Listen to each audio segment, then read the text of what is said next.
Gute Ofen der Leute. Oh, wieder komplett überbelichtet. Jetzt geht's wieder. Besser überbelichtet als unterbelichtet, sag ich immer. Gut. Nee, also, wir starten jetzt und zwar weiterhin mit unserem Trainingslauf. Das müssen wir natürlich hier wieder kenntlich machen. Das sind keine Gesamtpunkte, das sind Trainingspunkte. Trainingspunkte, sieht gut aus. Wir sind hier natürlich am Samstag direkt vor einem Bossgegner stehen geblieben. Das heißt, es wird jetzt lustig Geschichte. Kalt, mit kalte Finger den Bossgegner zu bearbeiten. Die Kamera habe ich jetzt vorerst noch mal ans Laufen bekommen. Ich habe das jetzt nur, also ich weiß gar nicht so genau, wo die eingesteckt ist. Aber ich habe jetzt jedenfalls, also war USB-Verlängerungskabel und da war die Kamera drin ingesteckt. Habe ich dort jetzt rausgemacht und habe die hier in meine USB-Port an meiner Tastatur reingemacht, in der Hoffnung, dass das dann geht. Zumindest kann ich das im Schnellzugriff die Webcam rausziehen und wieder rinziehe. In der Hoffnung, dass man dann zumindest, wenn das nochmal passieren sollte, dass man die USB-Verbindung neu machen kann. Ich weiß nicht so genau, woran es liegt. Also ich weiß, oder anders, ich vermute, dass es an dem langen USB-Kabel liegt zu dieser Kamera. Ich kann mir das insofern nicht erklären, weil das hat jetzt, keine Ahnung, ein Jahr lang wunderbar funktioniert oder 1,5 Jahr. Und jetzt auf einmal fängt das an. Verstehe ich nicht. Aber okay. Ich habe ja gesagt, ich möchte mir für meine Schreibtisch so Gestell bauen, wo ich meine PC dann an den Schreibtisch direkt dran machen kann. Und wenn das dann soweit ist, ja, und dann habe ich auch kurze Wege mit dem USB-Kabel und dann hoffe ich, dass das oder andere technische Problem, das ich habe, sich dann einfach so in Luft auflöst. Das wäre so meine Hoffnung. Gut. Also, ihr Leute, Bossgegner. Wir gucken mal da rein. Mir sehe da hinten Luder rumlungere. Mich wird jetzt nur interessieren, jetzt einfach nur mal so spaßeshalber. Ja gut, das funktioniert schon mal nicht.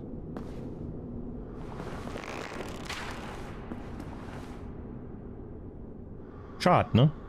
Wäre jetzt eigentlich geil gewesen. Gut. Ihr Leute.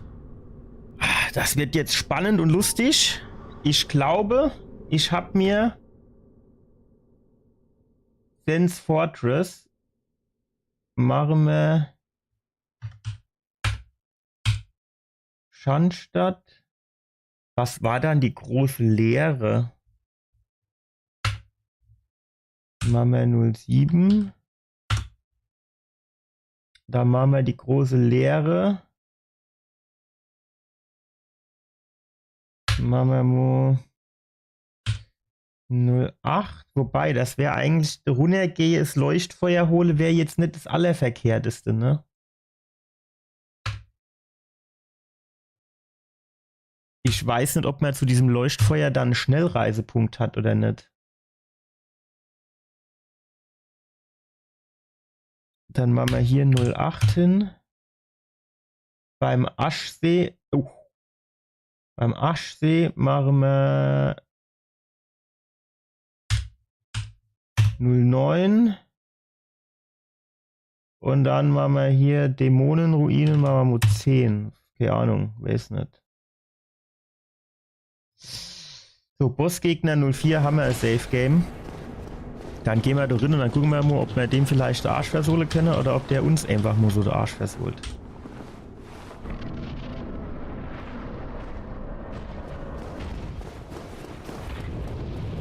Wow, was ist denn das für Aktion?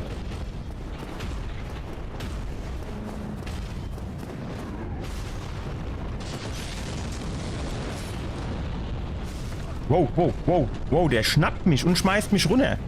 Frechheit ist das. Ah, und der andere, der schmeißt alles noch jetzt mal was anderes.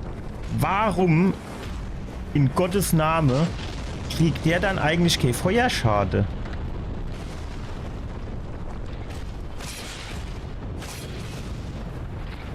Nein! lustigerweise habe ich den Tod in der Art auch schon bei dem DLDU Soulskeeper oder wie es heißt Event gesehen. Also so, oder so in der Art zumindest. Ja, ich weiß nicht, ob es genauso war, aber zumindest so in der Art. Es wäre halt tatsächlich besser, wenn man vorne stehen wird, ne? Jetzt wäre dann vielleicht die Überlegung, ob man zuerst den Riese platt machen müsse.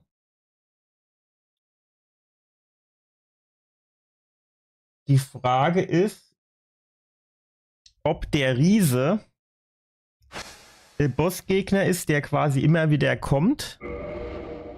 Oder ob der, wenn man den Emo platt macht, wegbleibt. Pass auf, ich glaube, wenn man hier hochgeht, dann haben wir den, ne? Ja. So, jetzt ist nur die Frage, wie machen wir das jetzt am geschicktesten?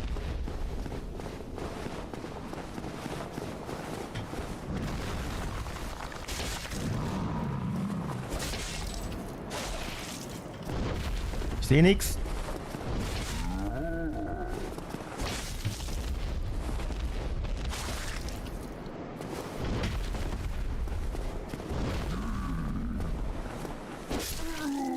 Ja gut. Ich formuliere es nur so. Und Gegenstand aufnehmen. Grauer Brocke, geil. Das war jetzt so gegnertechnisch überschaubar.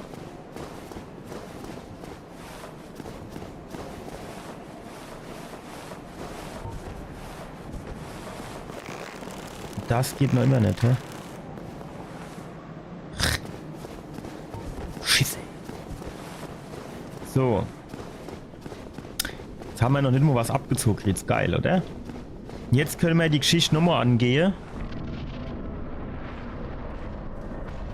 Jetzt würde ich tatsächlich mal gucken wollen, ob man nicht hier oben vielleicht auf dieser Plattform bleiben kann, weil da kann man sich doch ein bisschen besser bewegen, als nur auf dem schmalen Steg.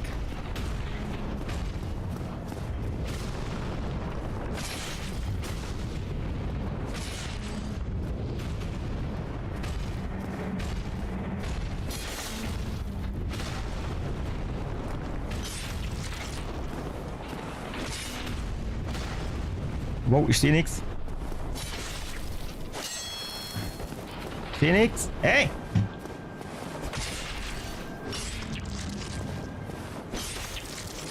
Gut, ob das jetzt so geplant war, dass der do quasi Haya Rumbaichi macht, weiß ich nicht.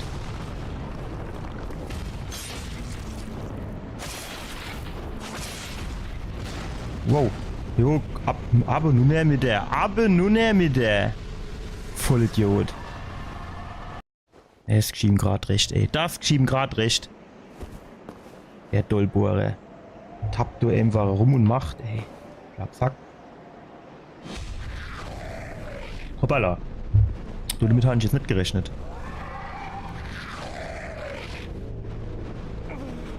Ja, hat er jetzt nicht wenigstens das Ding da ohne mitgenommen? Wenn die mich jetzt fallen lassen, ist Schicht im Schacht, ne?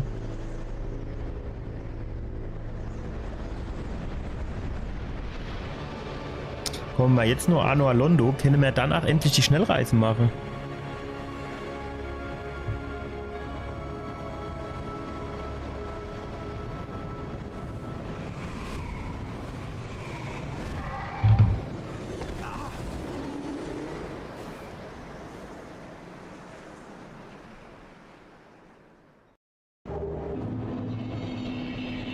Tatsächlich, Anno Alondo.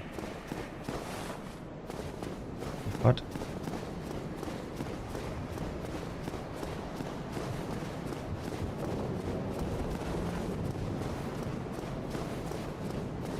Was? 40.000 Seele hat er gibt. Der Lappe hat doch nichts drauf gehabt. Ah. Er ist groß, ihr Leute.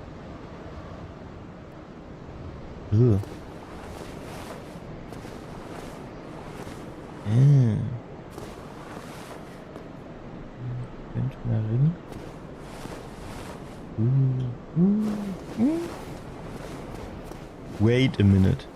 Ach, hätte ich jetzt fast vergessen. Jetzt gehen wir nur... Jetzt gehen wir nochmal gechillt hier den Berg hoch. Oder die Treppe hoch.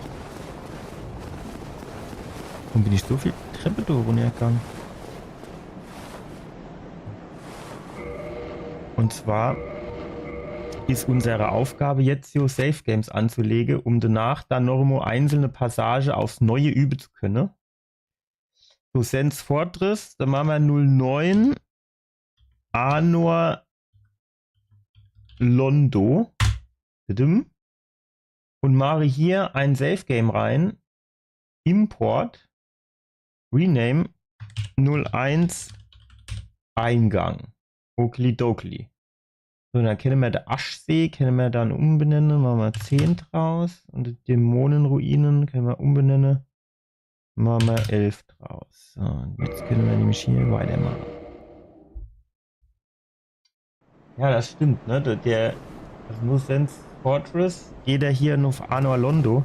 Aber in Sense Fortress hätte man ja eigentlich noch einige Gegner zu machen. Aber wir holen uns jetzt mal hier das Leuchtfeuer. Und dann können wir ja meines Wissens irgendwann irgendwie Schnellreisen machen.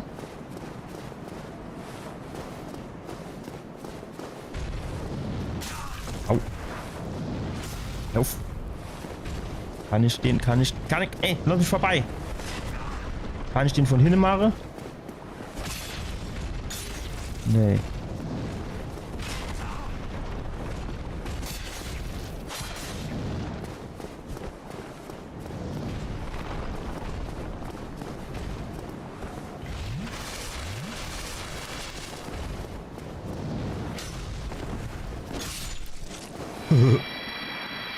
Es macht schon einen Unterschied, ob man das Ding in 2 Händen hat oder in einer. Das ist halt echt so, ne?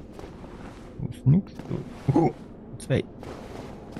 Sind die auch so kurzsichtig wie der Anne, dass ich quasi Pressvorne dran stehen muss, bis die Mo tätig wäre? Oder ist das... Oh, das sieht auch verdächtig aus.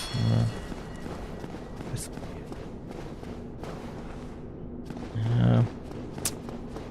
Bevor ich mir die vornehme, würde ich tatsächlich lieber mal Leuchtfeuer suchen. Ich glaube, hier links war eins drin. Und du war mal ein Jahre Händler.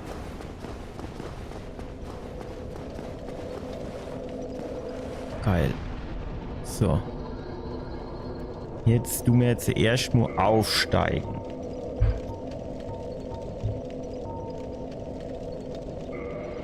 So, jetzt machen wir auch nur mehr Schaden mit der Waffe. Ne? Klar. Guten Tag.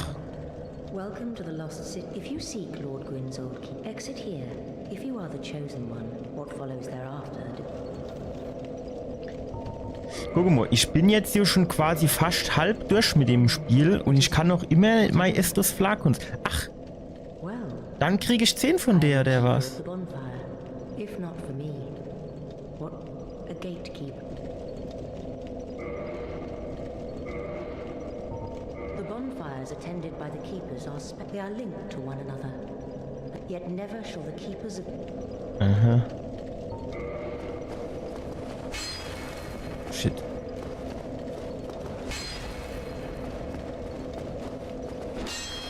Mhm.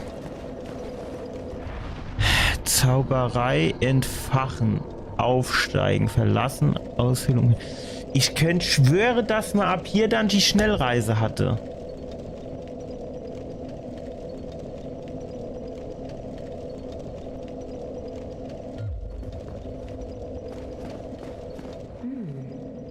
If you require rest, that is, after all. If you require rest, that is, after all. Ich muss das jetzt mal googeln. Das muss hier irgendwie möglich sein. DS1 Schnellreise. Ab wann können wir schnell reisen? Das hört sich doch gut an.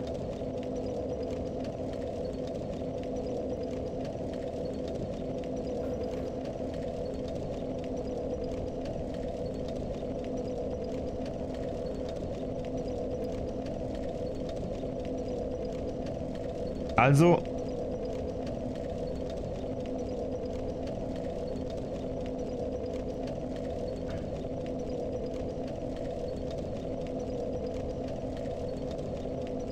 Das ist schon interessant, ne? Also Reddit. Thema oder Fragestellung: Ab wann können wir schnell reisen? Antwort: Endlich mal jemand, der findet, dass DS2 und DS3 besser als DS1 sind. Da hat nichts nur davon gestanden. Naja.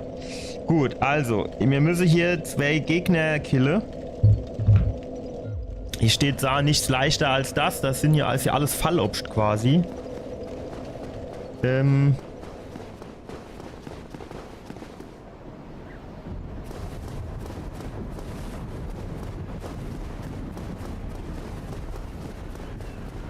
Hier ging, glaube ich, so Aufzug runter oder Wendeltreppe oder so. Aufzug, genau. Mir fehlt es irgendwie, dass man hier nicht springen kann, wenn ich ehrlich bin. Und jetzt kam so richtig dumme Passage, wenn ich das richtig im Kopf habe.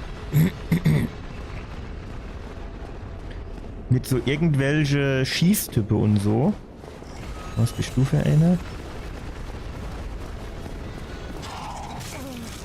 Okay, ich sehe nichts. Wie hat er mich jetzt getroffen? Aha. Interessant.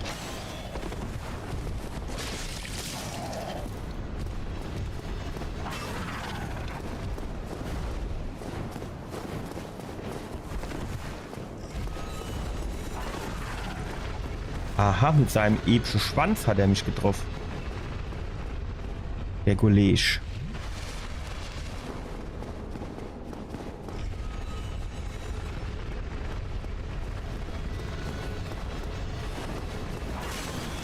Wow. Alter.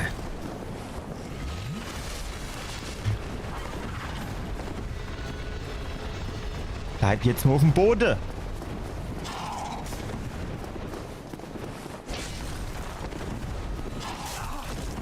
Ach, der trifft mich laut mit seinem Schwanz.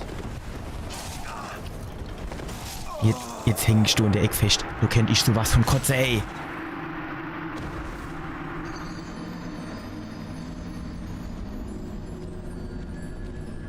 Aber ich gehe davon aus, pfeiletechnisch müssen wir dann, keine Ahnung, 80 Pfeile auf den Schwade, bis das mal findet, oder? Schätze ich mal.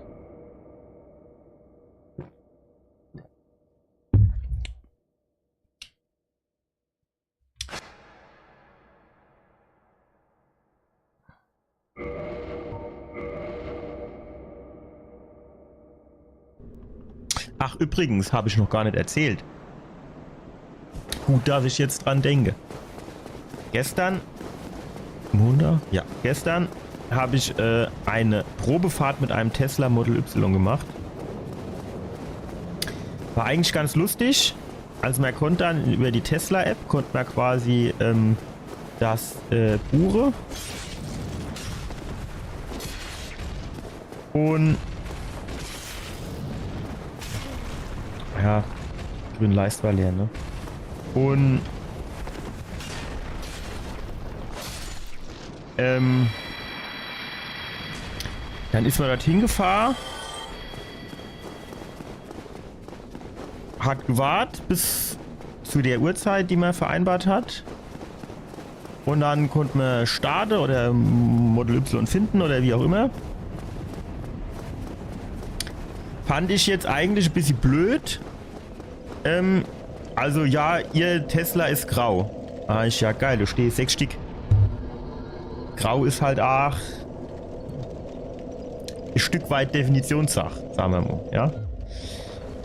So, dann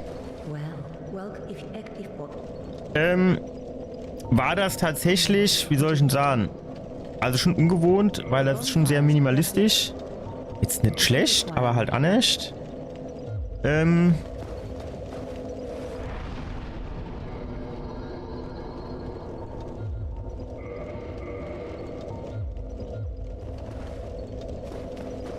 Was ich mir halt gewünscht hätte, ist, dass in dieser App quasi drin steht, das Nummernschild von dem Tesla, den ich jetzt Probe fahren soll. Punkt 1. Punkt 2 ist, es wäre ganz geil gewesen, weil das ist jedoch schon ein deutlich anderes Bedienkonzept als so die übliche Autos, die man kennt. Dass man vielleicht so dann einen Tag vorher so eine Art Erklärvideo hat mit der aimwaschte Sache sozusagen. Ja, wäre jetzt vielleicht auch ganz geil gewesen. Ne? Weil man kann jetzt auch nicht erwarten, finde ich. Geil. Ich treffe nicht. Hauptsache uns der trifft. Ja, geil. Oh, fick dich doch. Komm du her jetzt und hol dir dein Schlee ab. Oh, wie ein Mann.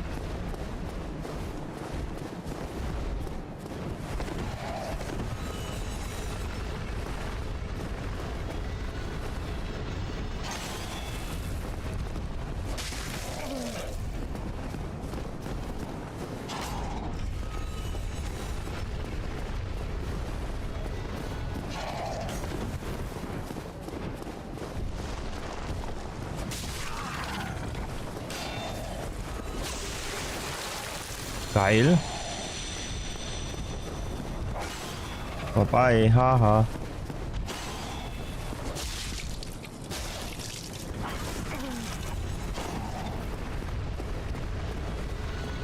Ja, ist in Ordnung, wir hauen die Axt dreht. Macht jetzt mal locker.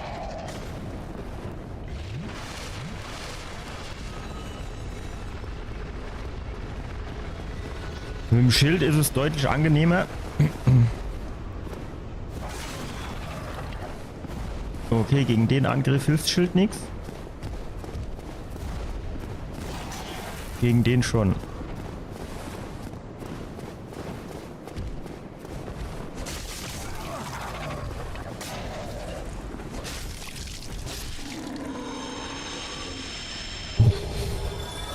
Gargoyle-Helm, Gargoyle-Hellebarde. War so viel Gargoyle-Sache haben wir hier. Also so Bari Pracht.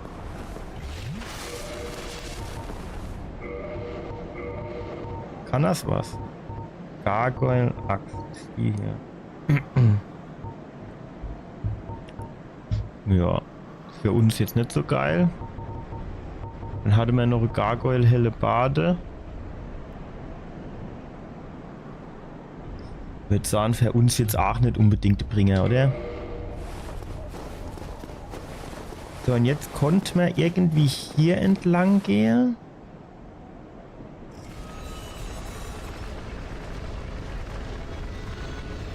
Und aber auch dorthin entlang, ne?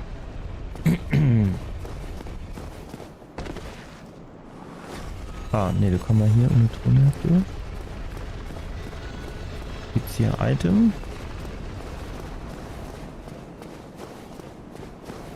Ne, hier ist... Ah, doch.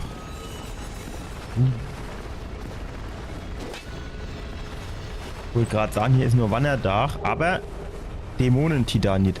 Ah, ne, das wäre Leiter. Ich habe eben gedacht, du wäre Leiter, aber das ist nur die Marmorierung von den Steinen.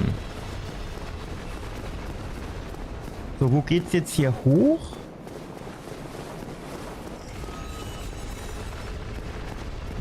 Gibt's hier irgendwas Bestimmtes?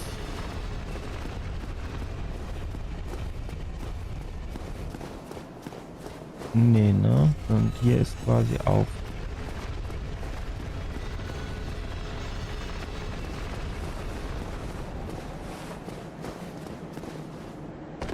So, und ich meine,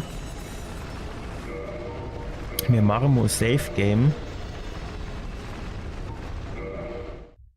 Weil ich meine, hier konnte man hochgehen. Ich bin mir aber nicht hundertprozentig sicher.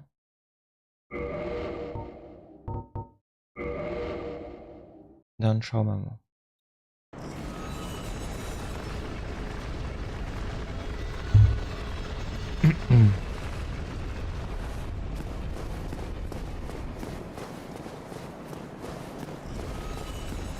Also man kann hier definitiv hochgehen.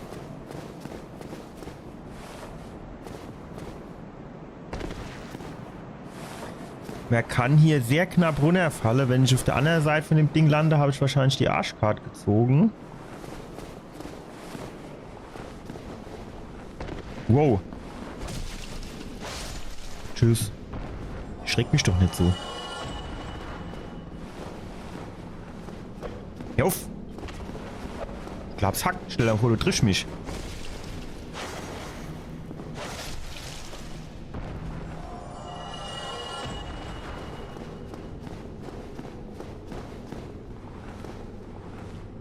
Ah.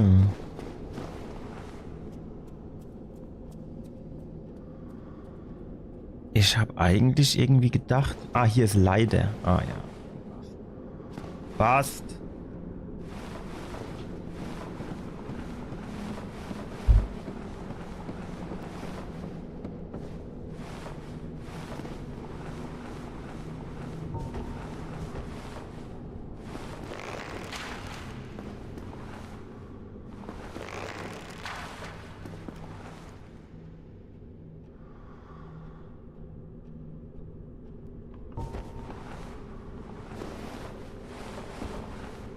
So, Kollege, komm du vor?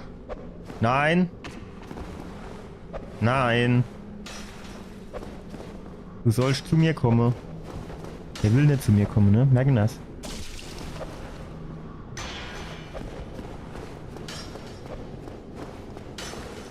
Wie viel krieg ich abgezogen, wenn ich mich da runterfallen lasse? Naja, es geht.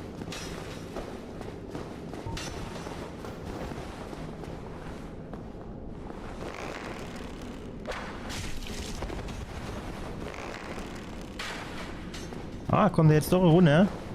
Ja, geil. So gefällt mir das. Nein, bleib du. Tschüss.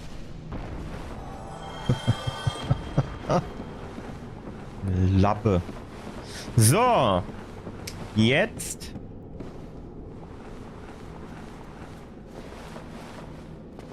Wer hier der nächste dran?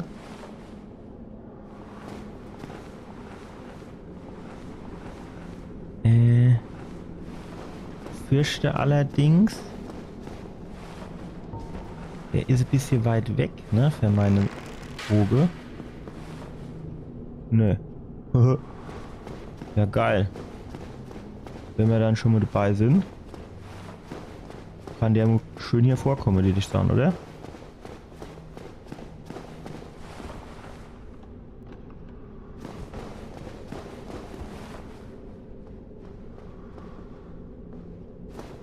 Nee, komm schon, komm, nicht abhaue.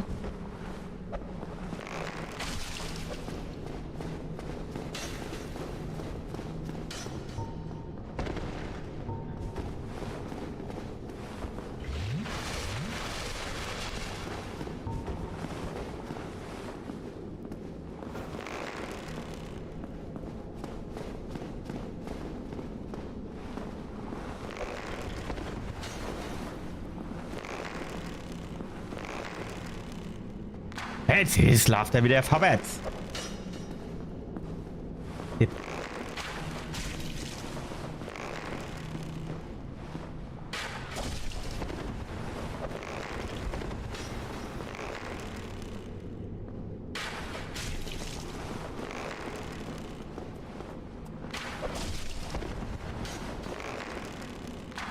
Kollege, du hast Pfeile in deiner Bruststecke, merkst du, ne? Und wissen ja, was ich merke, dass ich noch genau 4 Pfeile habe und das geht mir ziemlich auf den Sack gerade. Mir hätte tatsächlich irgendwann mal Pfeile nachrüsten müssen.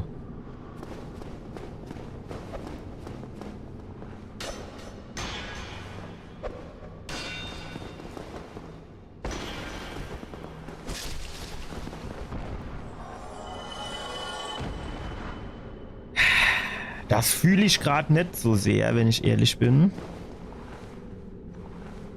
Auf diesem Kronleuchter ist natürlich ein Item.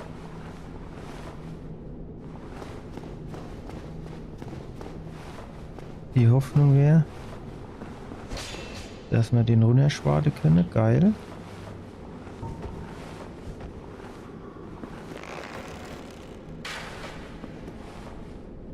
So. Jetzt gehen wir erstmal nochmal hier vor.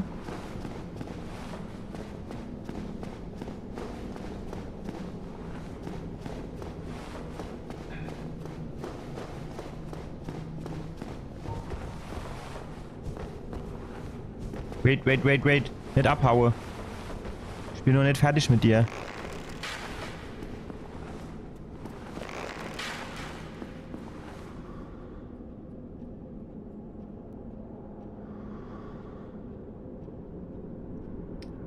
Er weigert sich jetzt wirklich, nur vorzukommen, ne? Ich befürchte, das war's.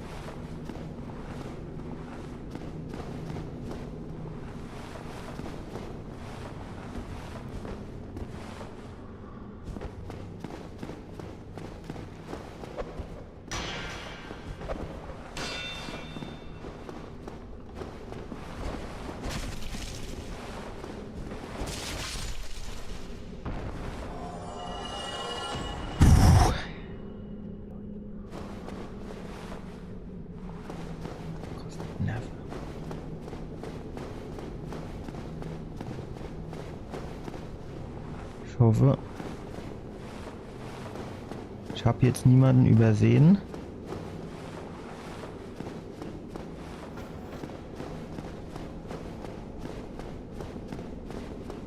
Unschön ist, dass man hier ohne irgendwie so eine Art Busarena oder so haben, oder was ist das für eine Nebelwand?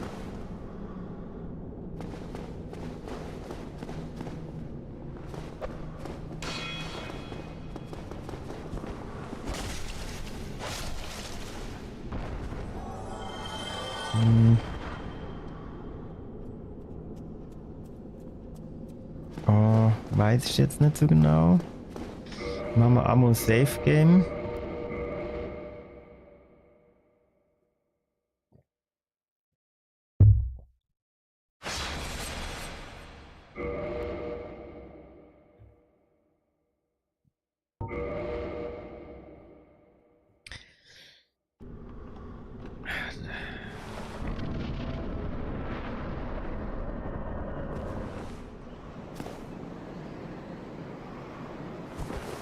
Okay, Boss Arena war hier nett, das ist schon mal gut zu wissen.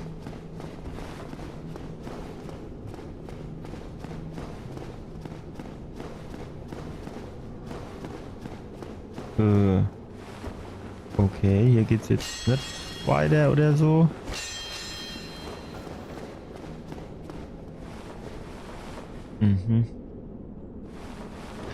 Also ich sag mal so, zum Runterfallen lassen wäre es mir jetzt fast ein bisschen hoch. Das Item haben wir da drunter gehauen.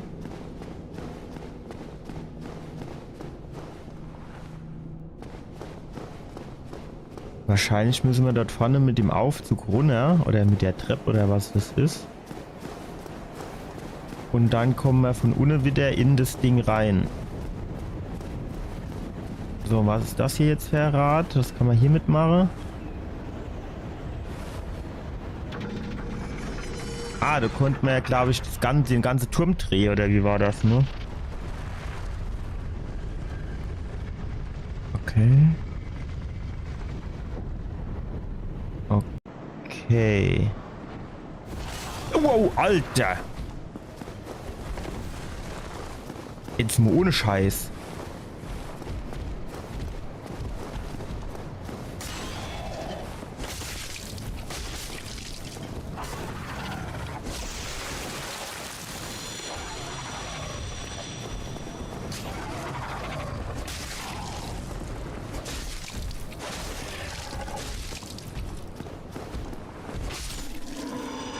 Hat der mich eben erschreckt, ey.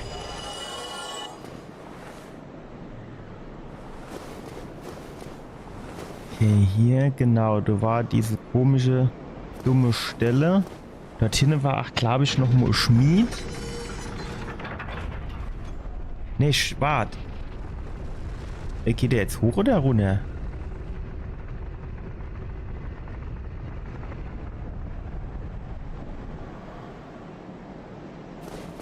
Sind wir jetzt wieder in der Ausgangsposition?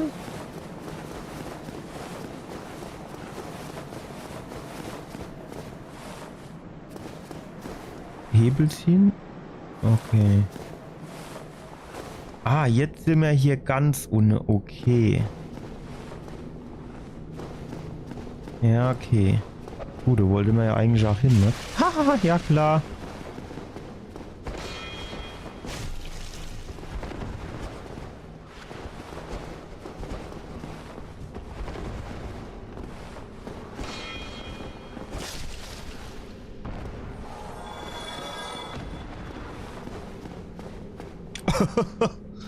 Ja.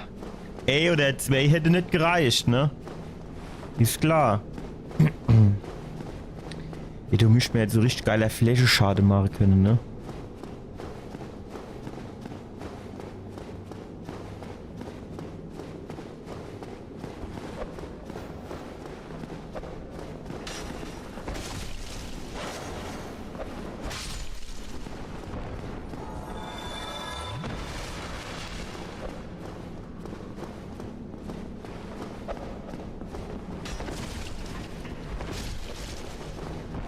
Was droppelt die so? Wurfmesser. Ja, ist natürlich nicht verkehrt, weil mein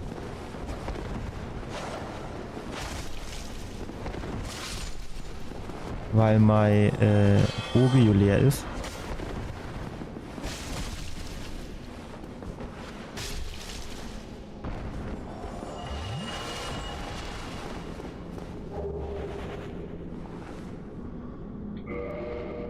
Sollte man die Gelegenheit vielleicht nutzen, die Wurfmesser auszurüsten.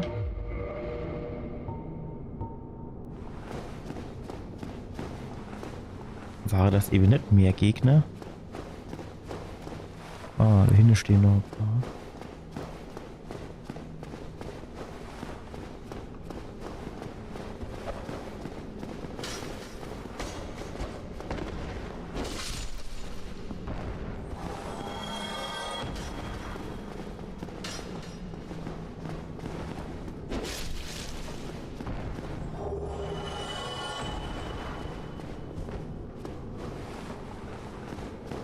Wow.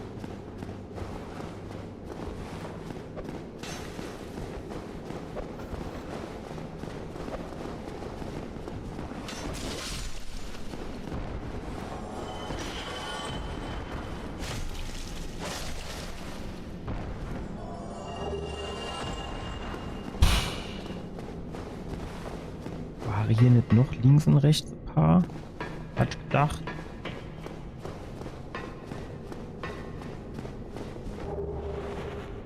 Ja.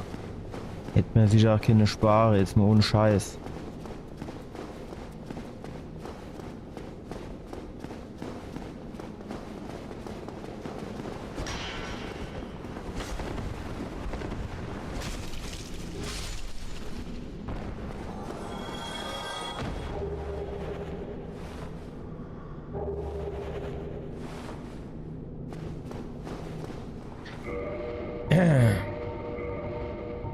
Gucken wir mal hier. 62, ne, warte, Schadensreduktion 85 physisch, 100 physisch. Ach guck mal, das hat aber auch 100 physisch, ne? Das ist aber bei alle andere Sache besser. Also wäre es ja eigentlich ganz gut, aber das ist auch natürlich schwerer, ne? Aber deutlich schwerer.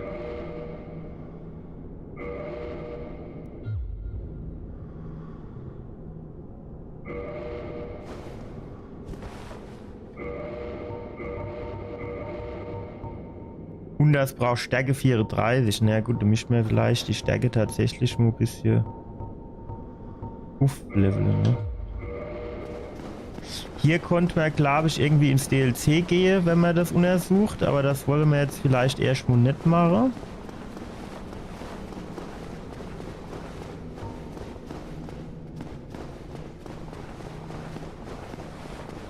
Wir gehen jetzt zuerst mal weiter. Wobei mir noch nicht so ganz klar ist, was jetzt der beste Weg ist, um weiter zu gehen.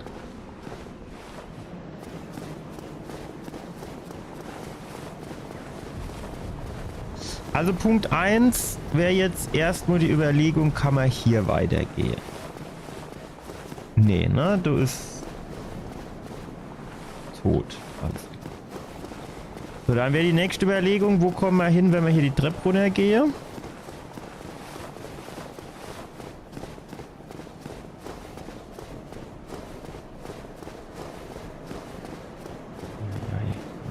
lang die Treppe. Grigio, soll ich denn sagen? Drehwurm.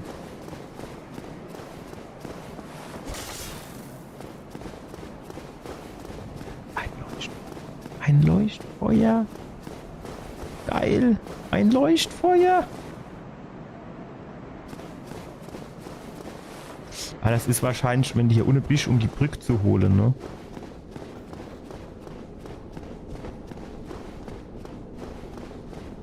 Schnappen wir uns zuerst mal Ring der Sonnengeborenen. Aktiviere es Leuchtfeuer. Steigen auf.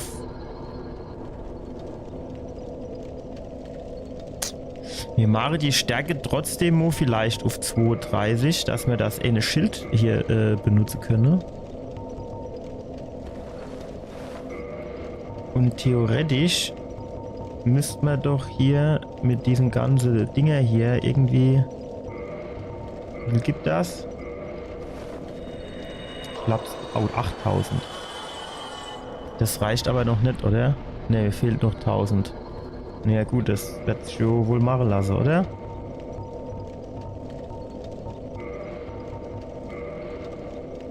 Ich gebe die 800. Ist eigentlich egal. Aufsteigen, Stärke.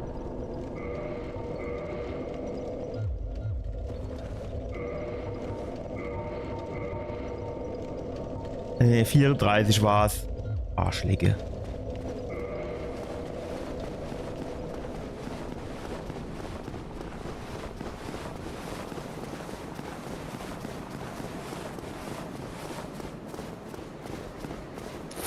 Ich habe jetzt noch nicht ganz rausbekommen, wann es eigentlich 5 Estus Flakons gibt und wann 10. Ach so, ich muss jetzt ein bisschen aufpassen. Jetzt sind hier die Gegner wieder da. Ja, gut.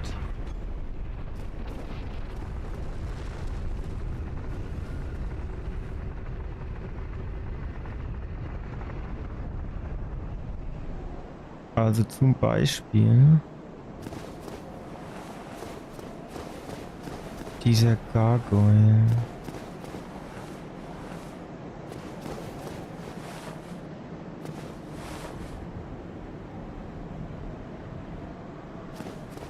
Hier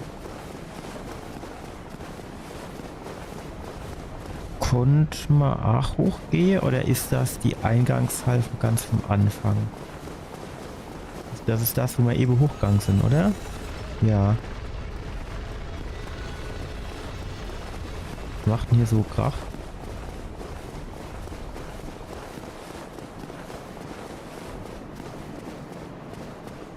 Und wenn ich jetzt die Treppe runtergehe, wo komme ich dann hin?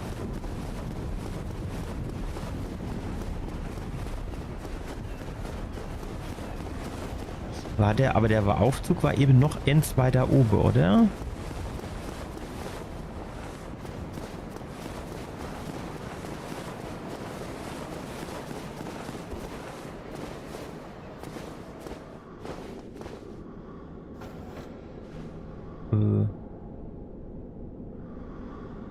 Ja, das ist die Halle, wo wir eben drin waren. Und wohin geht's dann hier gegenüber? Oder ist hier nichts? Nee, oben ist das, ne? Ah, okay, oben war ja auch die Treppe. Genau, wo links hin in der Ecke noch der Schmied ist. Ich hatte eigentlich so ein bisschen im Kopf, dass da hinten auch so... falsche Richtung. Dass dort hinten auch irgendwie Leuchtfeuer ist. Das glaube ich jetzt aber tatsächlich nicht mehr. Weil... dort unten war ja eins. Das wäre dann viel Leuchtfeuer auf dem. Noch eins hoch macht eigentlich keinen Sinn, ne? Ah doch. Dann können wir hier... Da sind wir rauskommen, aber dann geht's in die andere Richtung, geht's eh nirgends. Naja gut, dann hoch.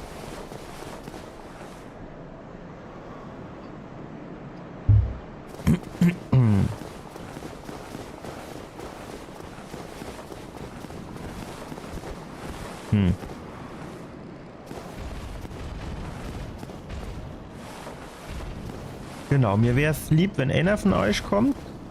Aber der andere hat eben 8 gezuckt, ne? Kommst du noch 3 Schritt runter, wenn es geht? Nee, komm. Ah!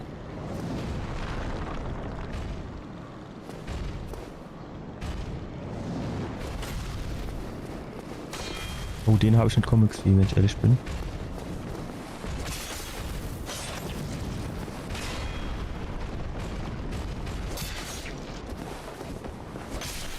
So, den ersten hätten wir.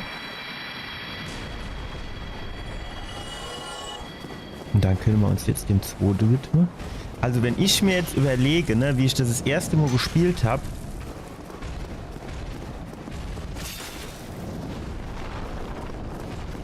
was für rostige Unterhose ich von denen hat, ne? Und die ich irgendwie so überhaupt nicht gepackt habe, ach. Und wie die mich auseinandergebumst haben. Und wo ich dann so irgendwie versucht habe, von der Seite irgendwie mit Pfeile und so die kaputt zu machen, wenn ich das richtig noch in Erinnerung habe. Du ist das jetzt schon ein ganz anderer Schnack, wenn ich ehrlich bin.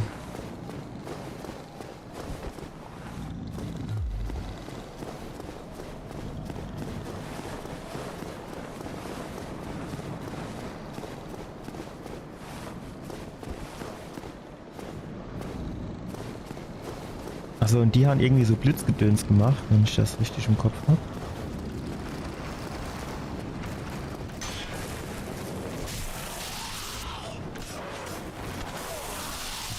Stopp mal.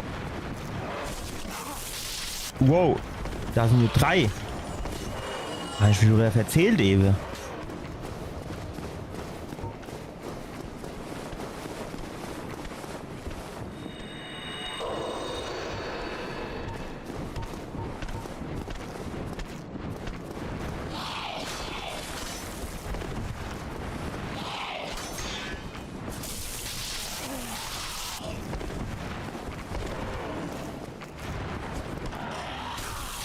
Ey, die gehen mir echt auf den Sack, ey. Vor allem, weil die nicht stehen bleiben.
Also ich gehe jetzt nochmal runter ans Leuchtfeuer, hock mich dorthin.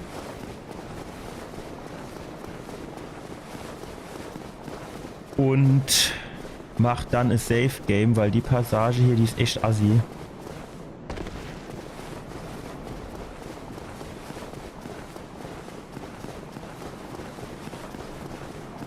Und dann mache ich das lieber nochmal neu.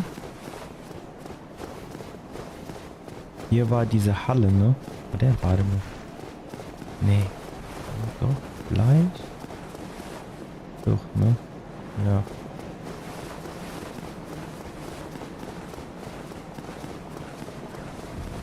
Jetzt muss ich wieder hochlaufen. Alles barfuß. Alles barfuß.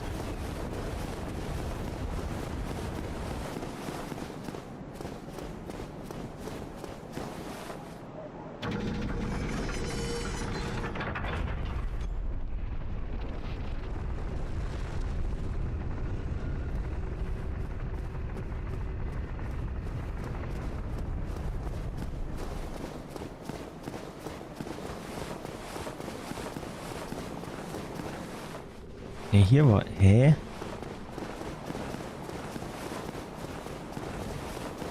Das verstehe ich jetzt gerade nicht. Ah, ich glaube, das eine ist die obere Ebene, das andere ist die untere Ebene, ne?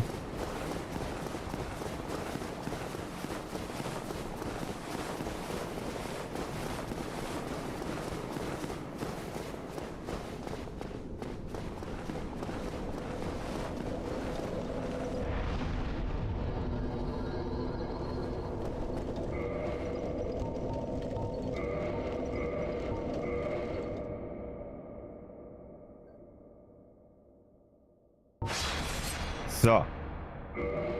Jetzt tun wir hier importiere. Rename. 02 Leuchtfeuer 2.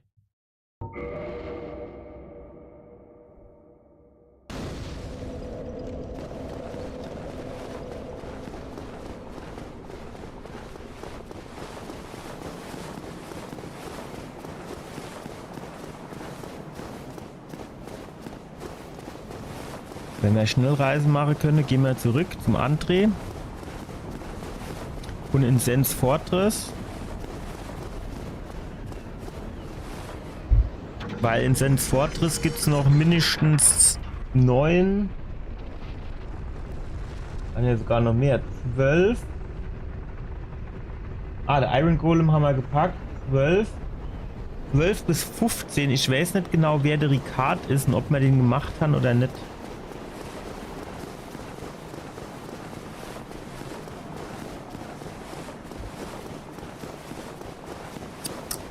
Müsste ich mal googeln.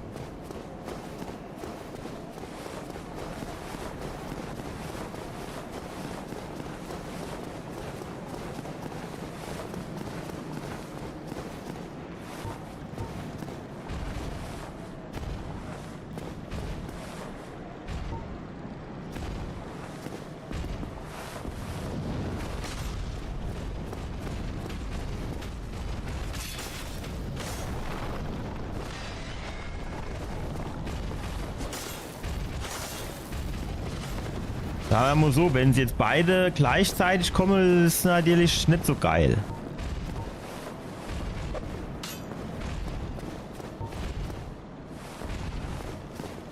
Einer geht mir fast reichen jetzt, wenn ich ehrlich bin.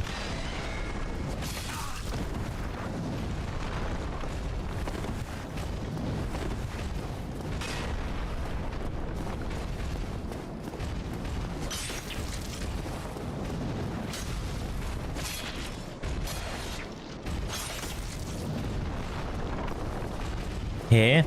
Ich hab den jetzt so oft getroffen, hab nur so wenig Schade gemacht. Was stimmt denn da nicht?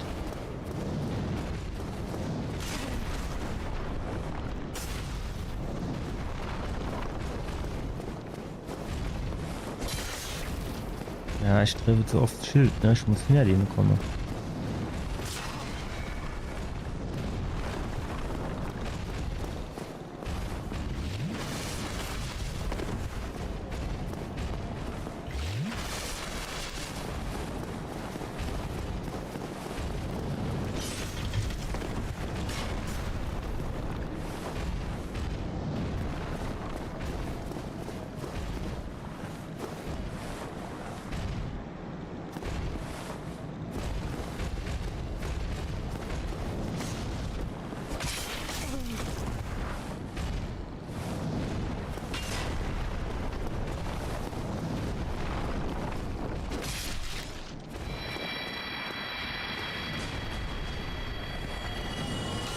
Alter!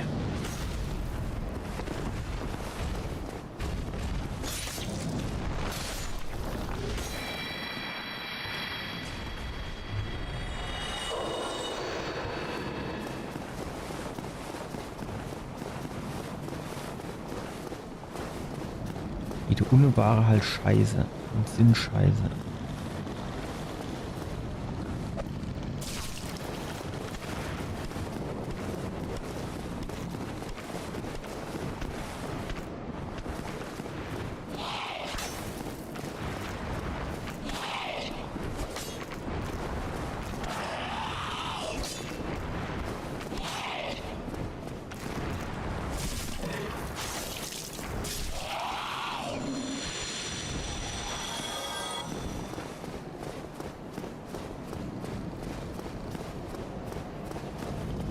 kam dann der dritte eigentlich her? Kann man den jetzt vielleicht nur anvisieren? Ah, der steht doch genau hinten in der Ecke drin, ne? Na, der ist schon bitter. Kommt der? Ist mir ne? Ist er? Am Arsch. Komm her. Halt doch deine Blitzrotz fertig.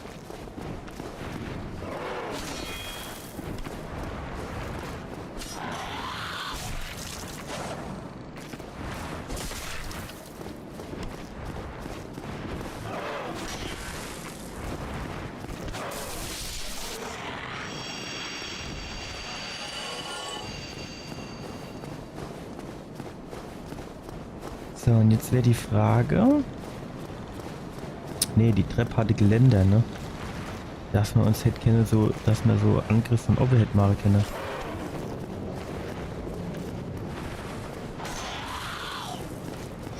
Hat dort nicht gestanden, physische Schadensabwehr 100 bei dem Schild hier? Merke ich gerade nichts von.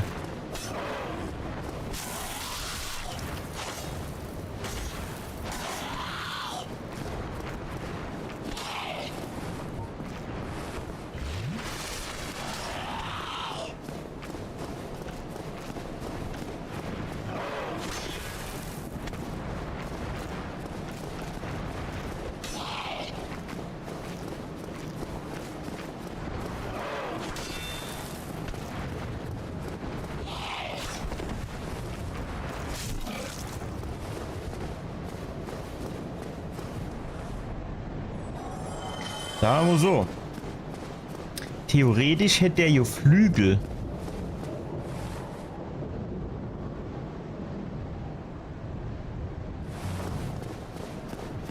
Also eigentlich hätte er dürfen nicht sterben bei der Geschichte hier. Ah, genau, du konntest mal 8 runter und dann dort hoch und so. Das war alles irgendwie so ganz merkwürdig.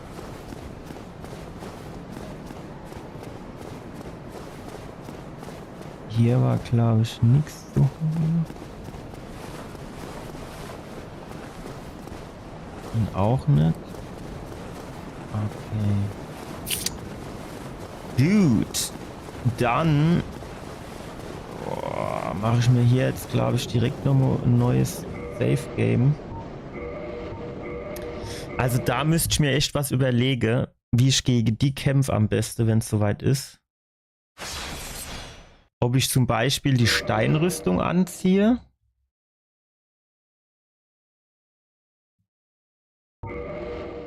Müsste mal gucken, was die für Blitzabwehr hat. Zumindest bräuchte ich für meine Bogen mehr Pfeile, dass ich die vielleicht von der Treppe aus pullen kann, dass die zu mir kommen. Und ich nicht dort hoch muss. Hier war irgendwas Komisches, genau. Okay, von hinten geht nicht.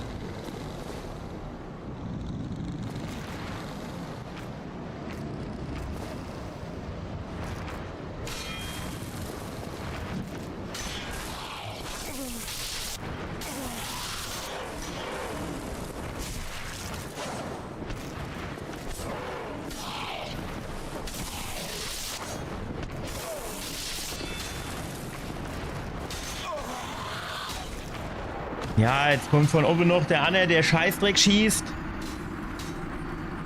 Habe ich irgendeinen Winkel, wo ich auf die schießen kann von oben? Ich befürchte fast nein. Ey, das sind aber echt ein paar saudumme Stellen für diesen No-Diss-Run.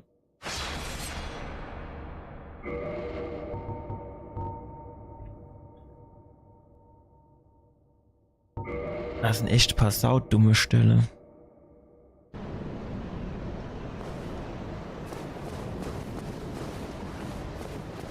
Ich meine, wenn ich jetzt Pfeile hätte, was ich nicht habe. Ja, du kommst von hier, kommst du nicht dran an den, ne? Zum Schießen.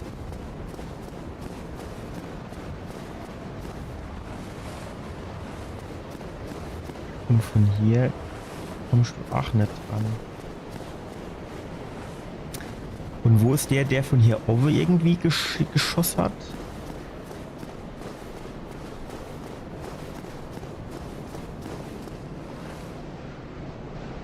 Wenn die nicht so hoch fliegen würde, dann wäre es ja halb so wild.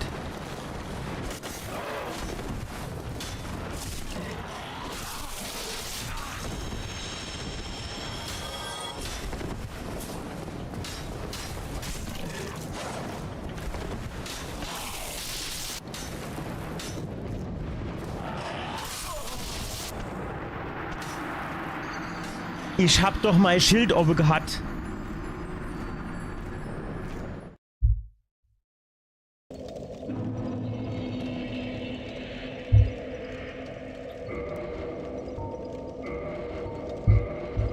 Also wie ich die Passage hier jetzt am geschicktesten mache, weiß ich nicht. So, wie sind wir am Vorgang? Also, Leuchtfeuer, Gargoyle.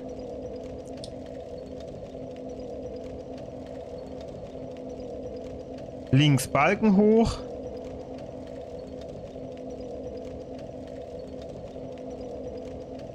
Durch Fenster mit Bogen holen.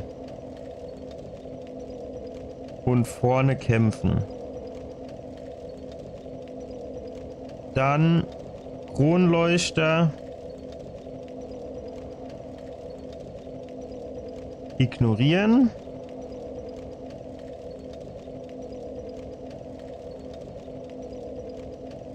Nebelwand ist in Ordnung. Dann Aufzug runter.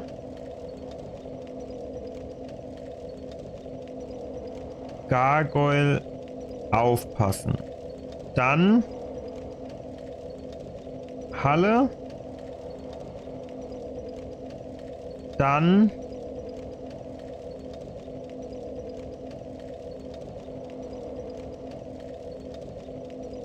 Aufzug runter, Leuchtfeuer.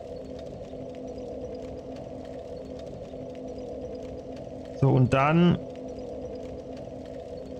große Treppe. Und jetzt die Blitzdrachen.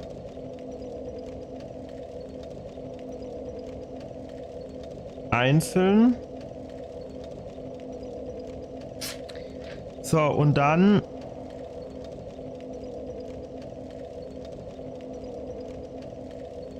links Rondell gefährlich.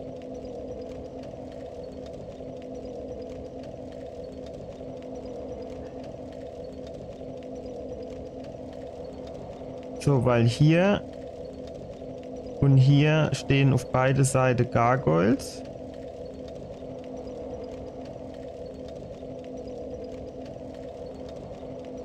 Und hier kommen Pfeile.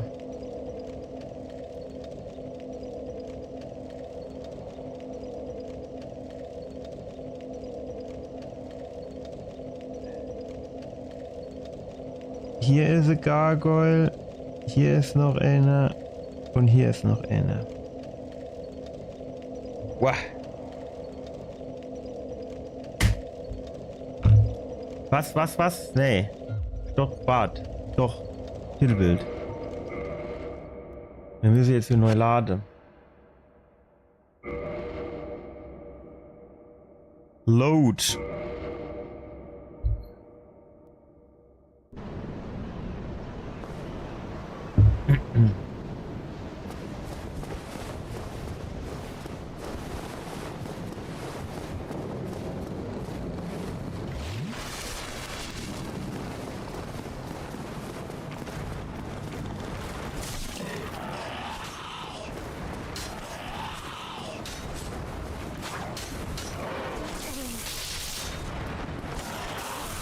Ey, nimm doch bitte das Schild hoch. Ich halte die ganze Zeit Block.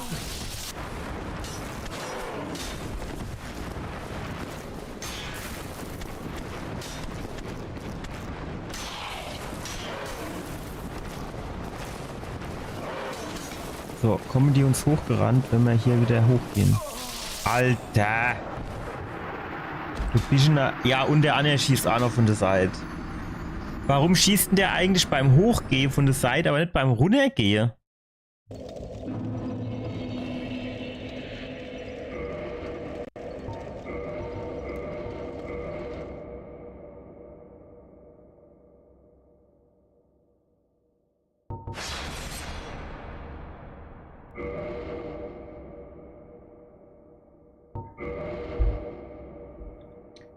Hier, das Safe Game hier ist eigentlich ganz gut.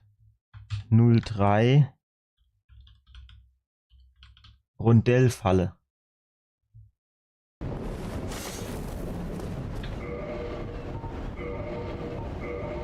Was hatte man dort gefunden? Irgendwas mit Eisen, oder?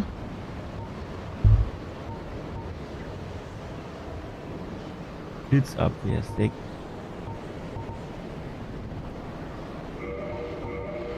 Arschlecke, ey.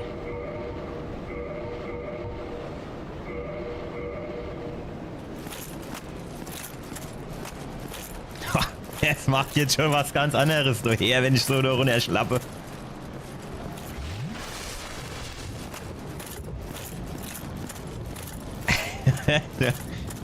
Da lave ich direkt mit viel mehr Selbstbewusstsein.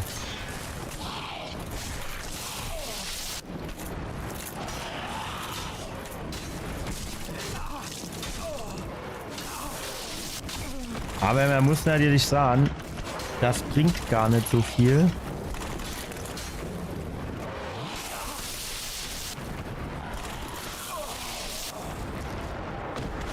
Ich kann mich halt nicht schnell bewegen, ne? Das ist halt auch ein Nachteil.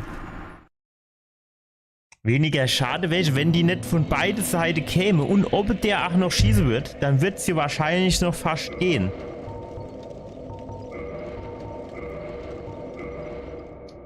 Können wir die vielleicht ein bisschen anders so aus der Geschichte rausloggen?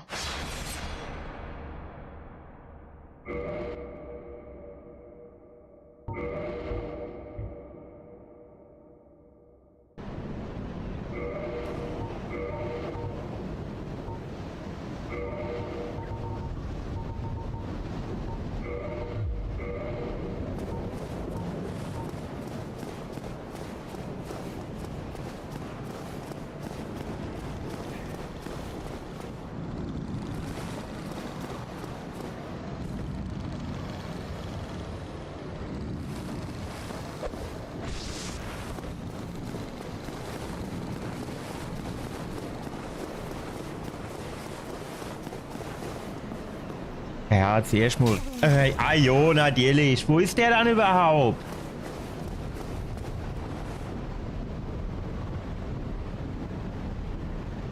Ich sehe hier keinen Schwanz, ey. Niemanden.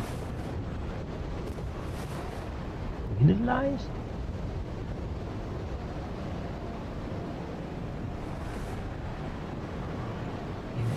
Den Vogel.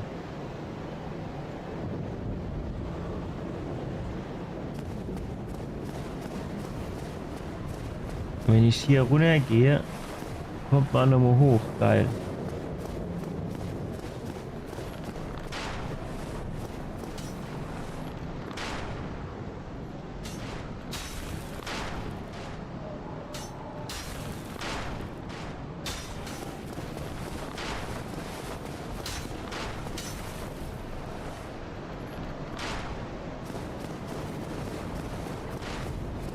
Ich will mir mal klären, von wo diese Schüsse jetzt kommen.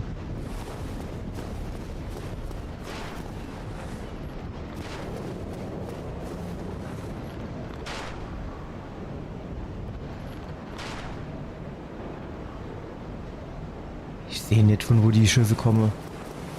Also jetzt nicht, dass mir das jetzt extrem viel helfen wird, wenn ich es wüsste, aber...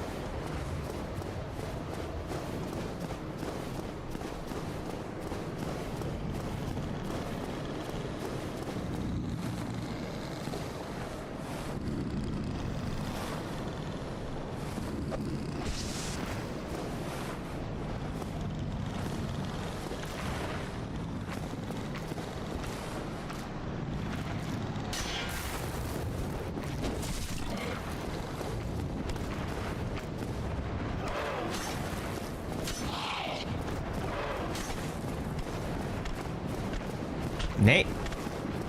Dumm.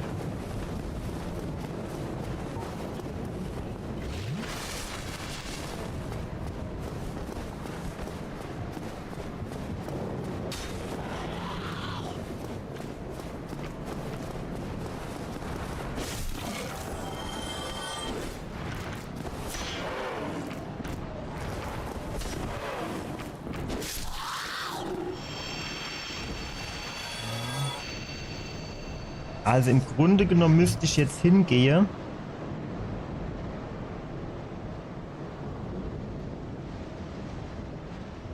An Ecke, Komma, gegebenenfalls kurz rein.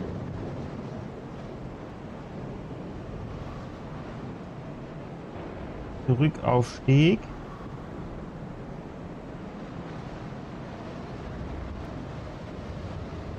Schild nach hinten. Steg hoch. Und vorsichtig spielen. Okay.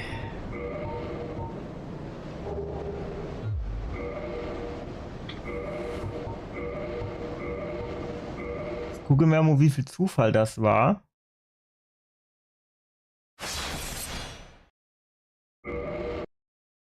Laden.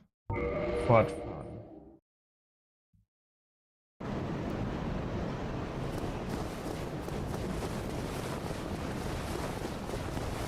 Ja, humpelt, ne? Jetzt gehen wir ganz an die Ecke.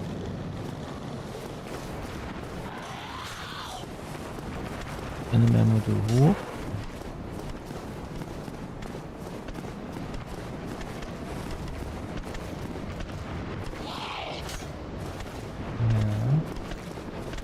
Genau, der eine. Der kennt hier auch theoretisch leichte Abgang machen.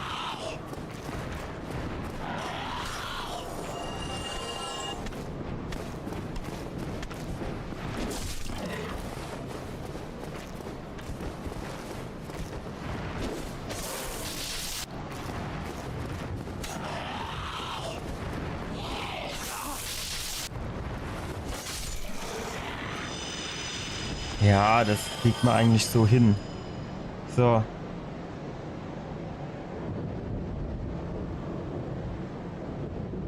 Erster fällt runter. Zweiter. Schwerer Angriff.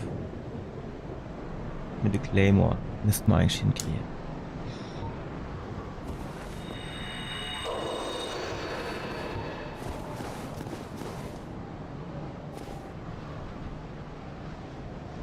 Oben in der Ecke steht er, ne?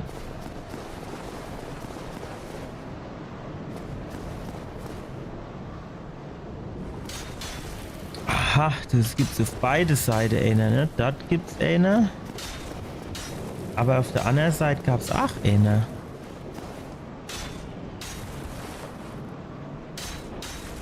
Schießt der auch? Ja, der schießt auch. Wie mache ich das?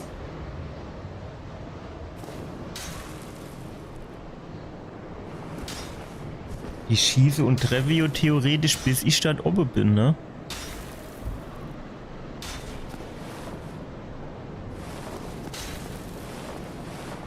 Also ich denke nur, ja gut, kommen wir da überhaupt hoch?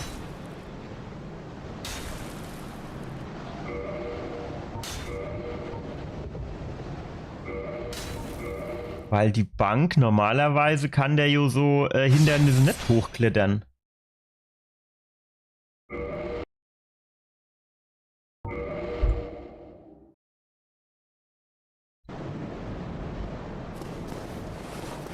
Ah doch, so kann er auf einmal hoch.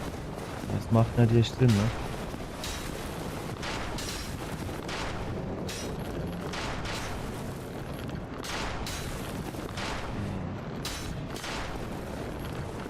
Ja, das wäre auch zu schön gewesen.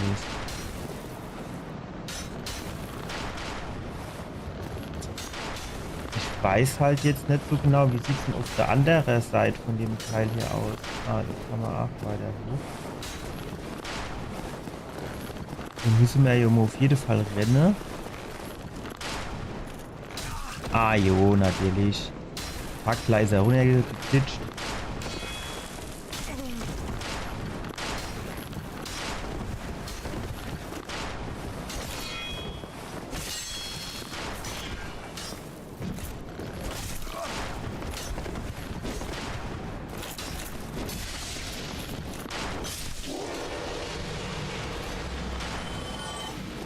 Jetzt gehen wir hier schön um die Ecke, dass uns der andere Depp eine Treffe tut.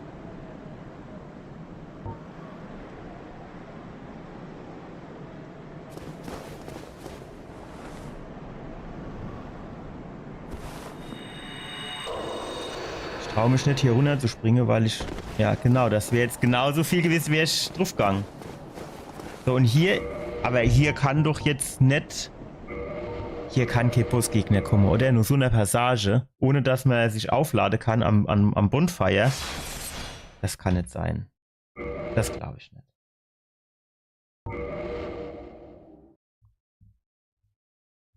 So, und dann Pfeile, und zwar von hier und von hier. So, und dann müssen wir hier Steg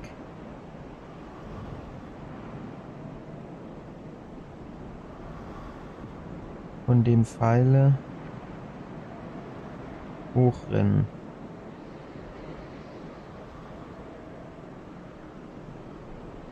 Es könnte natürlich sein, dass links, wenn ich lang gehe, die Tür als Shortcut aufmachen kann. Dann wäre es wieder ein bisschen günstiger.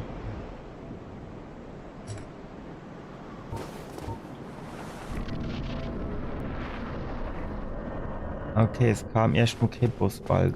Das ist schon mal sehr gut. Okay.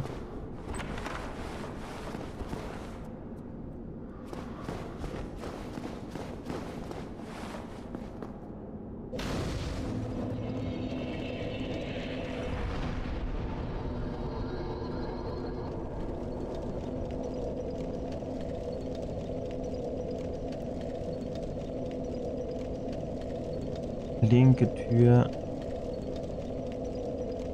Leuchtfeuer.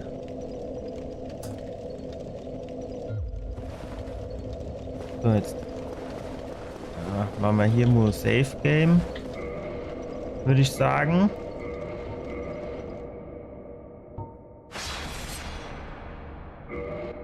Import, Rename.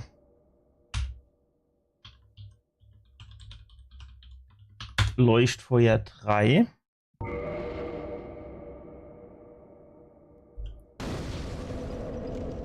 So.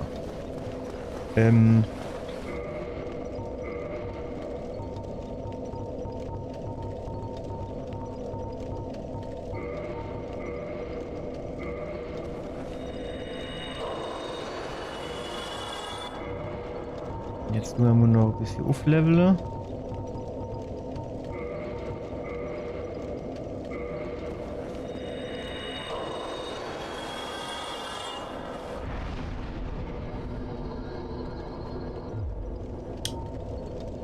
Nicht dein Ernst jetzt.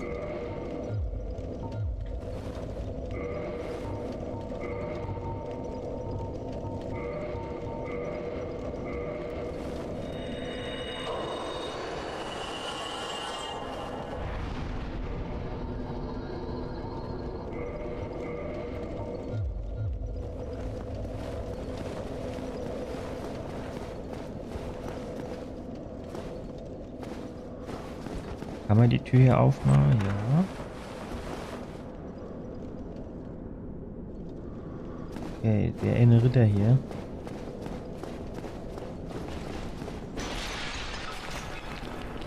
Boom! Auf Wiedersehen!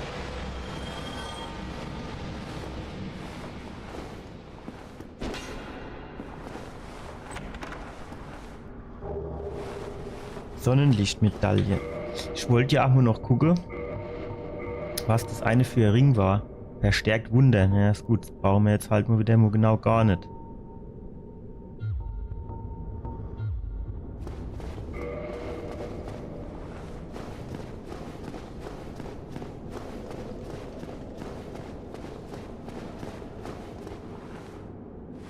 Ritter. Kein Ritter.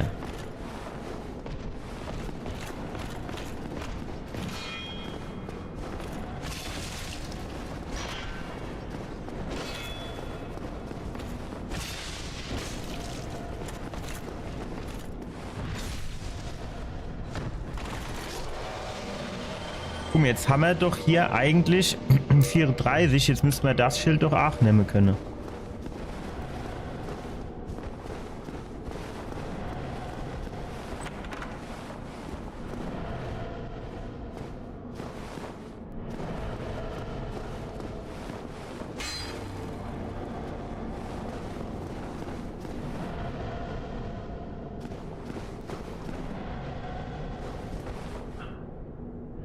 Anscheinend dunkel, du, ne?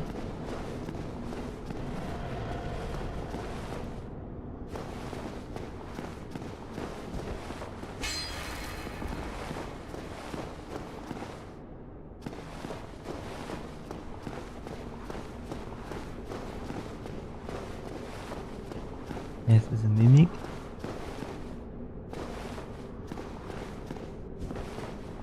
Das hier ist Ken. Havel, geil.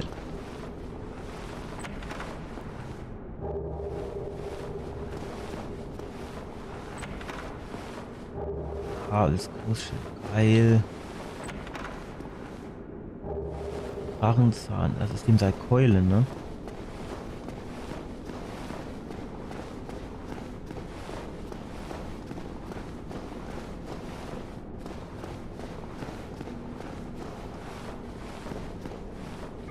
Würde mich natürlich, wir gehen ein bisschen zurück, nicht, dass sie doch noch getriggert wird, interessiere. So, jetzt pass auf. Havel ist insgesamt, auch mit Ausnahme von der Blitzabwehr, besser als die Steinrüstung, aber halt auch ein bisschen schwerer.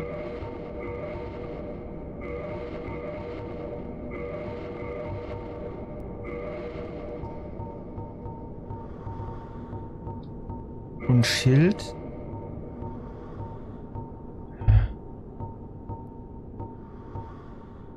Ist ja natürlich auch deutlich besser, aber wenn du jetzt mal guckst, ne? Du brauchst mehr Stärke 50, bin ich natürlich extrem weit davon entfernt. Und Waffe, wo ist seine Keule? Was ist denn das für ein Kaktusschild?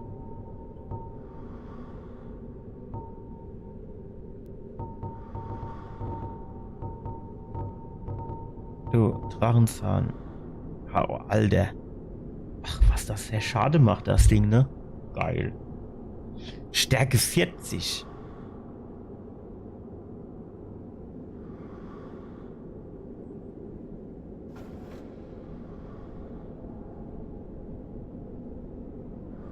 Wenn wir jetzt quasi statt in Beweglichkeit, in Stärke investiere und nehme dann hier den Drachenzahn vom Havel,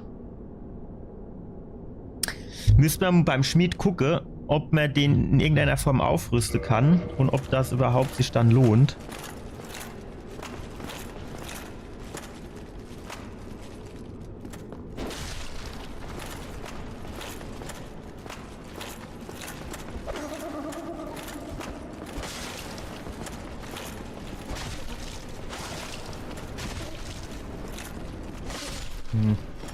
Lappe.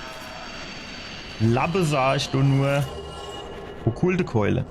Also alles find, ey.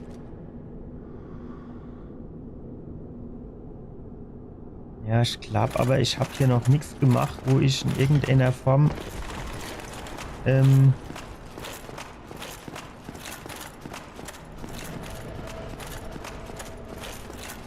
irgendeiner Form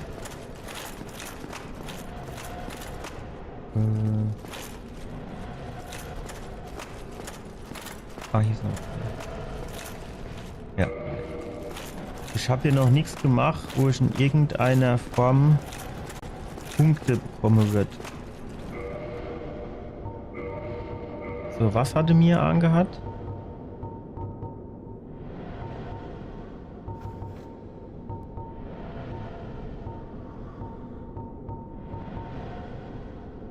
Schäbige Stoffkapuze. Ne, du, das Ding hatte man, ne? Schwarze Goldsaumkapuze war es, glaube ich.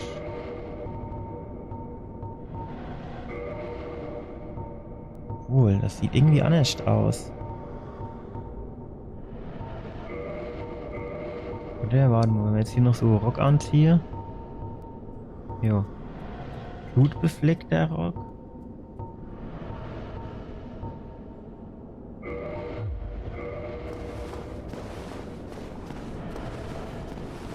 Wenn man jetzt noch Sense hätte dann, und Schild wegkleben würde, dann würde man rumlaufen wie der Tod.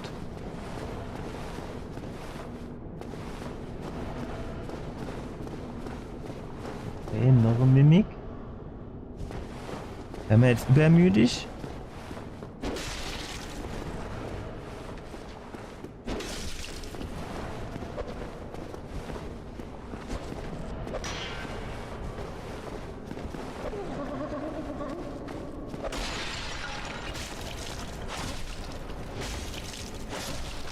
Easy.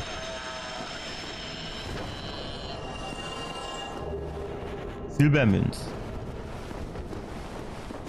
Für was brauchen wir die wohl? So, jetzt schreiben wir auf.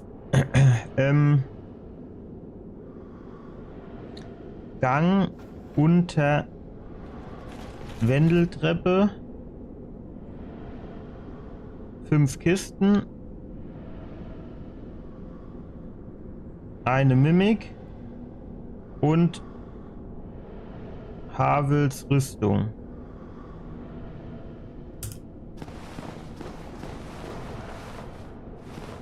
Die haben wir gemacht. Hier steht noch eine. Die hier ist noch zu machen.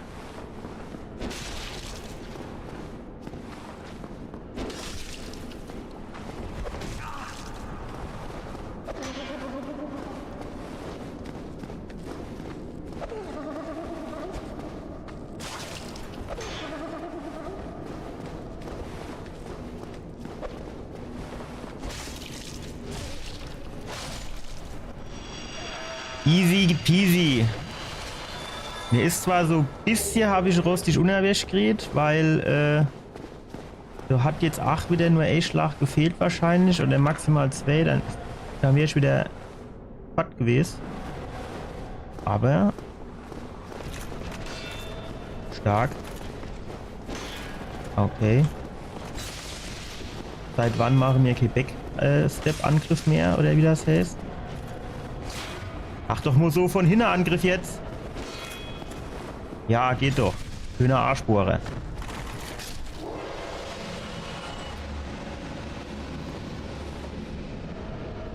Ah, da unten ist der Titanit-Dämon. Für 3 Punkte. Reißens, ja. Wir haben hier aber jetzt erstmal keine Treppe für runter zu gehen. Es sei denn... Ah, ja. Was gibt's hier?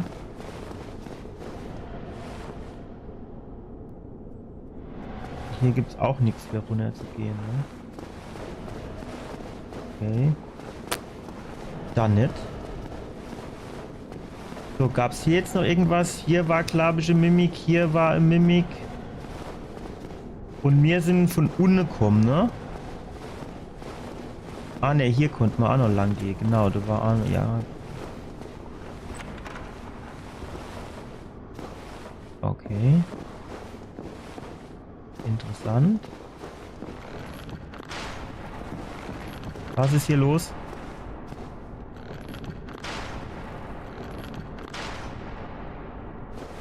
Hört sich nach Falle an. Geil.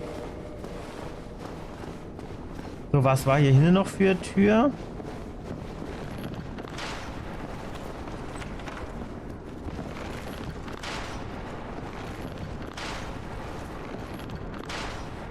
Kommt der Kollege hier rein? Vielleicht?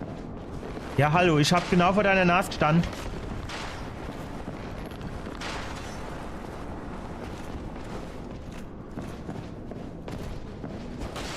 Sehr gut, danke, dass du das aus dem Weg geräumt hast.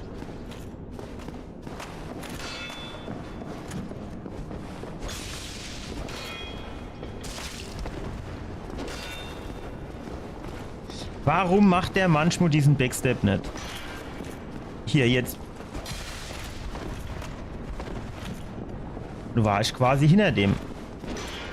Hat der Mugnau gar nichts gemacht, Backstep-mäßig.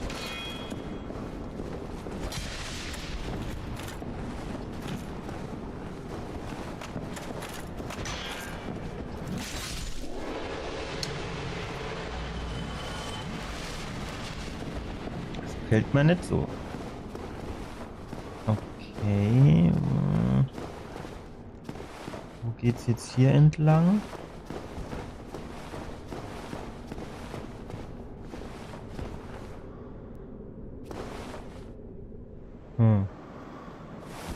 Okay.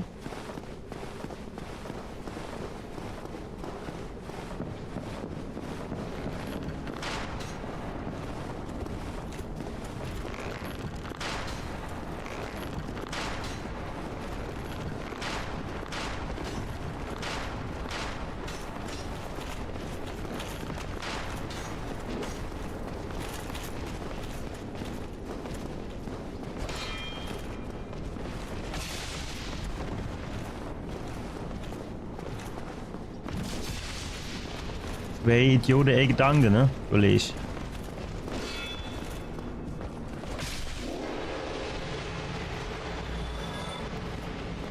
So. Eigentlich würde ich jetzt schon irgendwann demnächst noch mal so Leuchtfeuer erwarten, wenn ich ehrlich bin.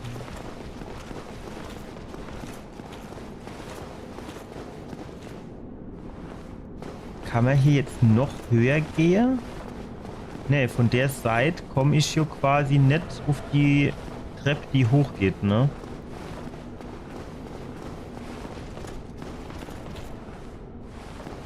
Okay. Aber die geht ja auch runter. Kommt man von einer Ebene ohne drunter da irgendwie drauf? Nee, ne?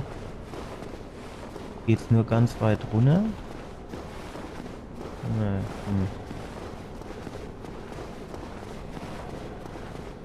Merkwürdig.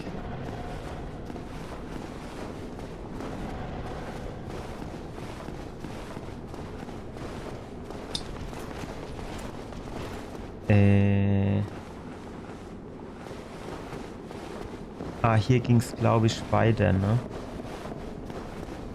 Ja, genau. So, war hier oben noch irgendwas? Du warst auch so ein paar von den Heinz ja hier.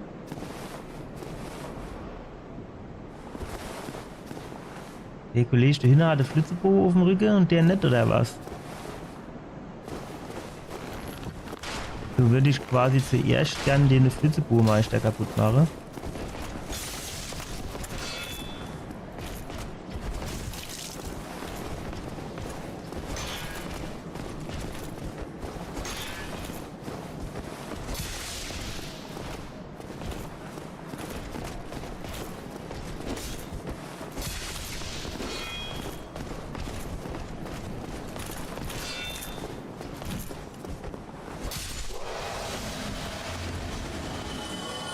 Ich verstehe halt nicht, warum der manchmal kein Backstep macht.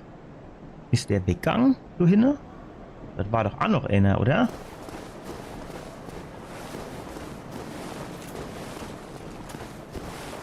Also erstmal hier hinten die Ecke ist nicht. Ich schwöre, dass hier auch noch jemand war. Jo, war da noch jemand. Das war vorbei.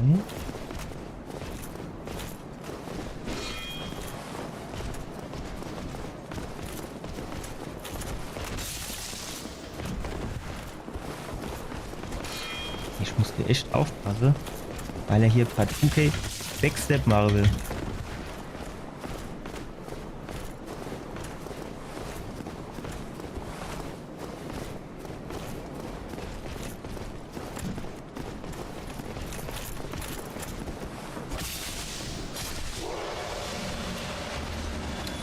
Auf den letzten Millimeter habe ich eine weggeklatscht. Leute.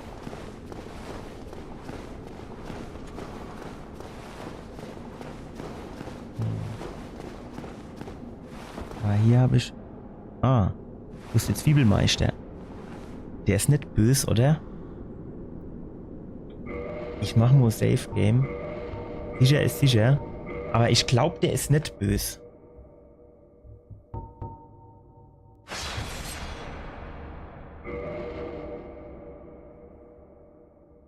Import.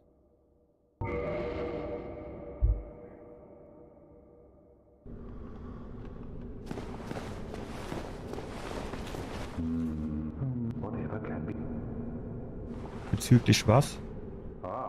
Let me guess. Were you repelled by the Silver Knight? Ah, don't be ashamed. 'Tis the fate of Vanguard. I'll think of something. This is quite a... We'll need another 3. No. Warum brauchen wir noch so viele Leute? This is quite... We'll need another...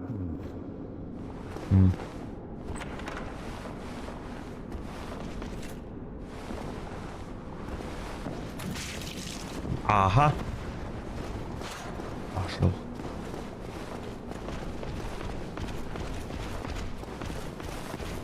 Ich gehe jetzt mal dorthin. Weil eigentlich müsste hier irgendwie zeitnah wieder ein Leuchtfeuer kommen. Das ist wahrscheinlich die parallele Wendeltreppe, die mir jetzt nicht nehmen konnte eben.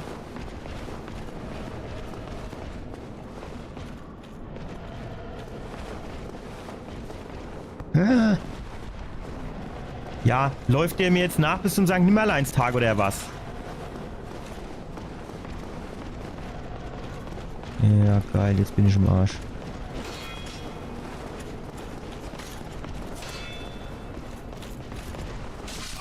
Ja. Also.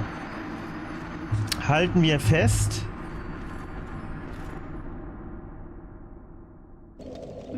Treppe ganz hoch. Dann auf der Terrasse. Zuerst rechts die Bogenschütze. Dann links Schwert. So, und dann haben wir hier 2 Treppe.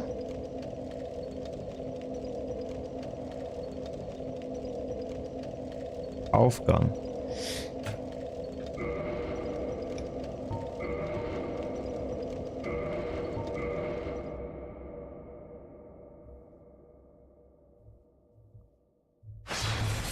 Und dann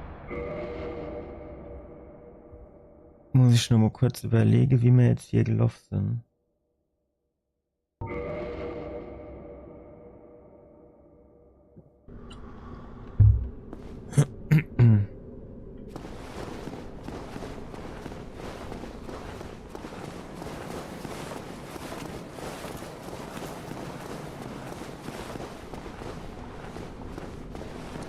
Hier muss man ja aber jetzt eigentlich irgendwie zum Leuchtfeuer kommen, Normo.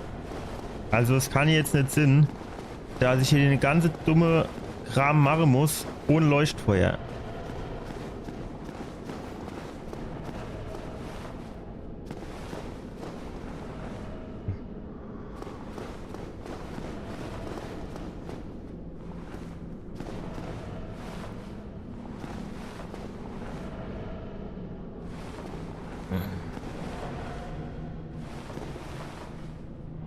Also da ist irgendwo das Haupttor, wo man raus könne.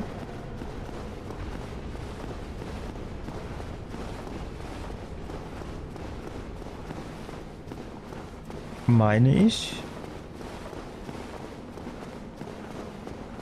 Was ist das hier?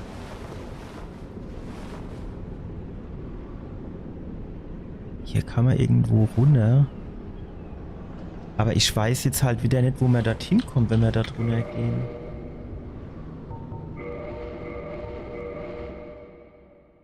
Weil wenn wir dort jetzt runterspringen, dann wieder ganz am Anfang sind, die ganze Shit nochmal machen müssen, ohne dass wir überhaupt auch nur die Abkürzung freigeschaltet haben, das wäre dann auch ein bisschen kacke.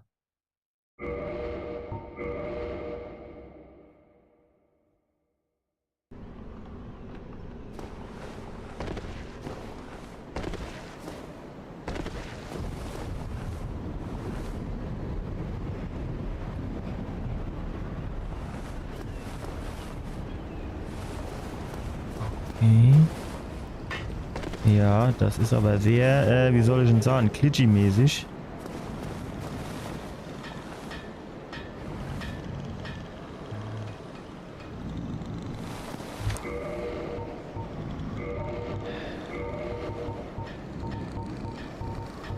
Ach, guck mal. Ja, brauchen wir aber Geschicklichkeit 20 leider.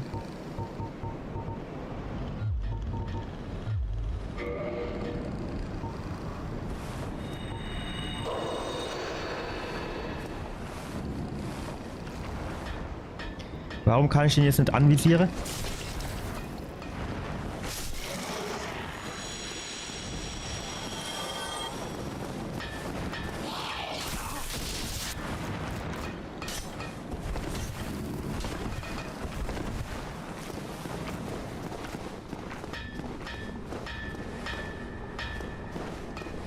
Der Schmied hätte mir auch keine mehr helfen, ne?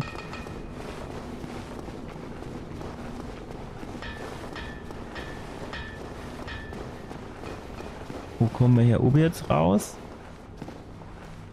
Okay. Hätte ich mir den eine ganze Aufriss sparen können mit hier runterspringen und bla, oder?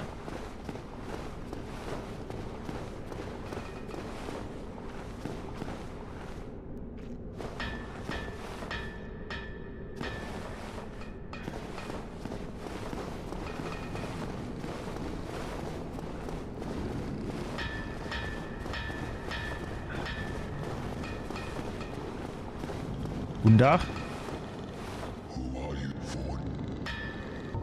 So, Waffe verstärken. Jetzt gucken wir zuerst mal. Hierfür brauchen wir Drachestein. Für den Drachezahn brauchen wir auch einen Drachestein. Der skaliert aber zumindest mal auf Stärke mit D. Also da haben wir auch skalierungstechnisch ein bisschen was, ne? Und die Claymore, die sehen wir hier drin gar nicht mehr, ne? Weil da müssen wir irgendwas anderes machen, damit wir die weiter aufrüsten können. Wie viel braucht man dafür? 40. Das sind 6 Level jetzt, ne?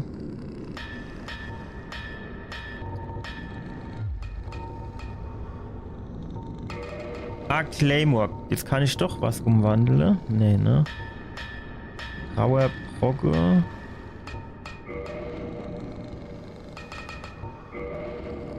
Hä, was heißt denn das hier? Ist das nicht ein Blitz?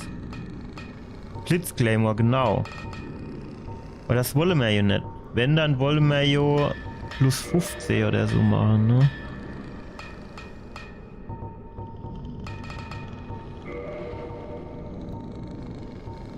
Also aktuell haben wir 206 so drauf. Da wäre aber diese Drachenkeule eigentlich ganz geil, ne? Also schadenstechnisch. Ne, nicht Drachenkeule. Oder Drachenkeule? Also die halt vom Havel. Gegenstand kaufen. Plus 10.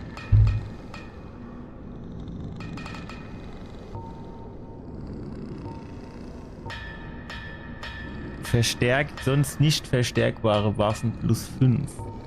Okay. Schlüssel. Waffenschmiedekiste, Verstärkung von Waffen am Leuchtfeuer. Das wäre auf jeden Fall mal geil. Reparaturkiste wäre mal geil. Brauchen wir nicht. Brauchen wir nicht. Stinknormaler Standardpfeil. Ich sage, holen wir mal 100.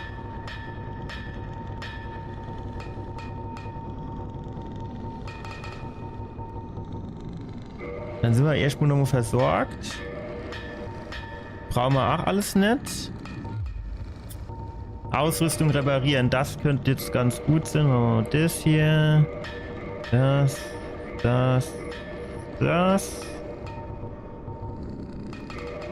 Reparieren. Du müsstest jetzt so Knopfgäbe einfach alles reparieren.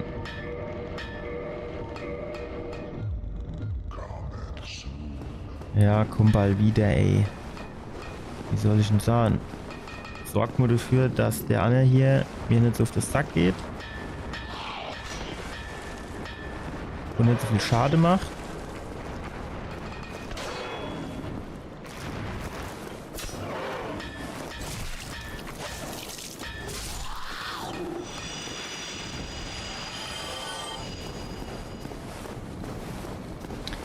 So, jetzt können wir hier zumindest die Abkürzung freischalten. So, und jetzt erklär mir doch mal jemand, warum die ganze Trottel hier wieder da sind. Weil normalerweise kommen die doch erst wieder, wenn ich an so einem dummen Leuchtfeuer Platz nehme.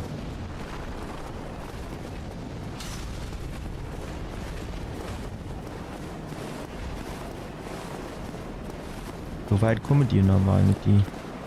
Hatte sich selbst wieder zurückgezogen.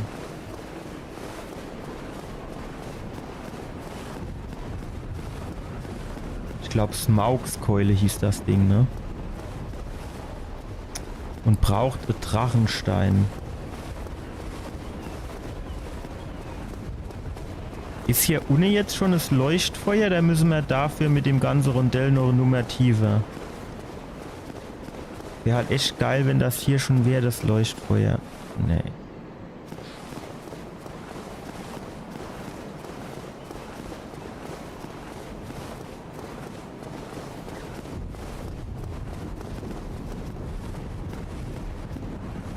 Ach so, ich glaube, hatte mir nicht sogar irgendwie mal festgestellt, dass wenn ich Spiel beenden mache und neu reingehe, dass dann teilweise die Gegner wieder kommen. Wäre mir ja eigentlich echt neu, dass das so ist, weil es wäre jetzt echt auch nicht ausgeschlossen.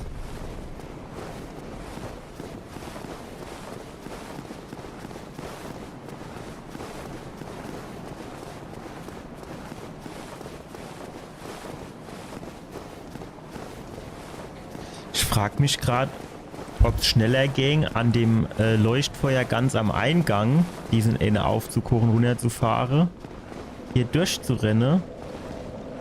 Aber nee, ich glaube nicht, dass das schneller ist.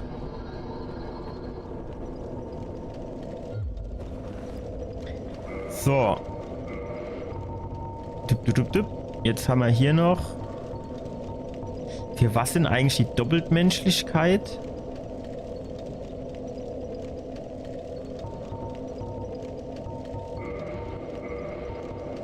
Ist ja wahrscheinlich genau das gleiche wie die Ähnwach, ne?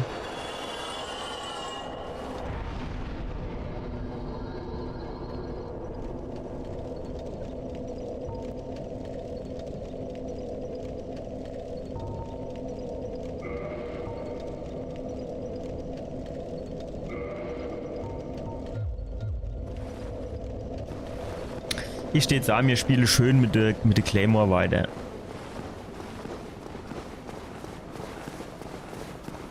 Mit der Waffe haben wir uns jetzt ganz gut ingegroovt. Können wir dem Havel sein Ding nehmen und zweihändig führen oder sind wir dafür auch noch zu schwach? Hier ist doch Drachenzahn.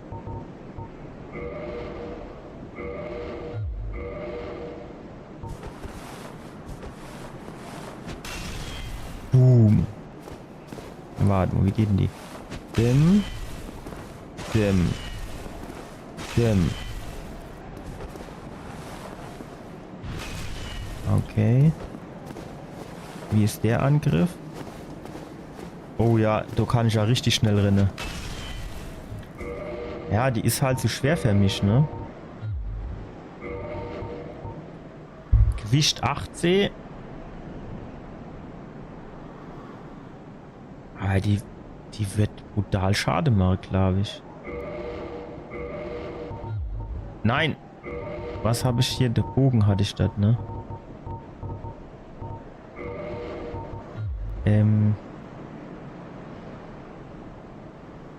Sieht mir das jetzt irgendwie, wenn ich die so beidhändig nehme, was die dann so für Schade macht? 290 plus 89, also sagen wir 290 plus 90, sind wir bei 379 oder so. Und mit meinem Schwertchen mache ich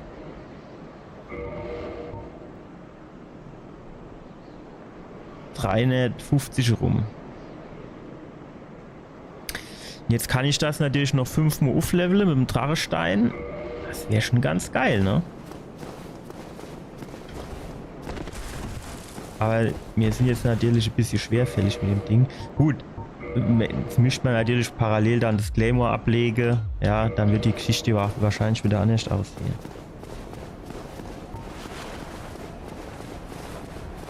Klar.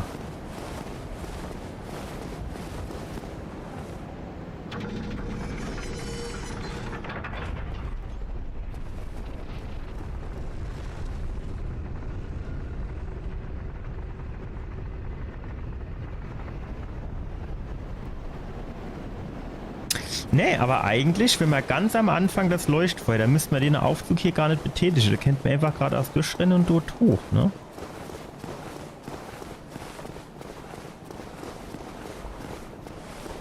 Ich glaube, ich habe jetzt aber keine Lust, gegen die zu kämpfen. Ich renne dort jetzt einfach hoch.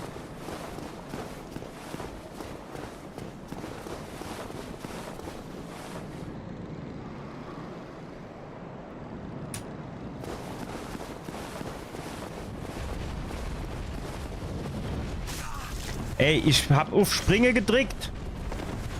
iFrames, wo seid ihr?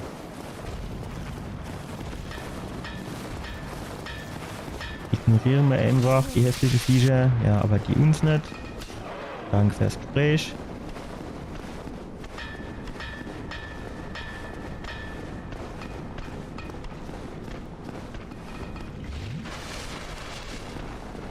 So.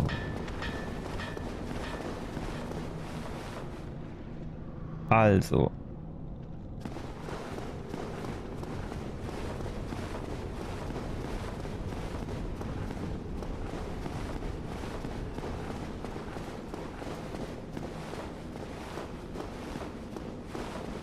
Jetzt könnten wir zuerst nur diesen Titanit-Dämon machen.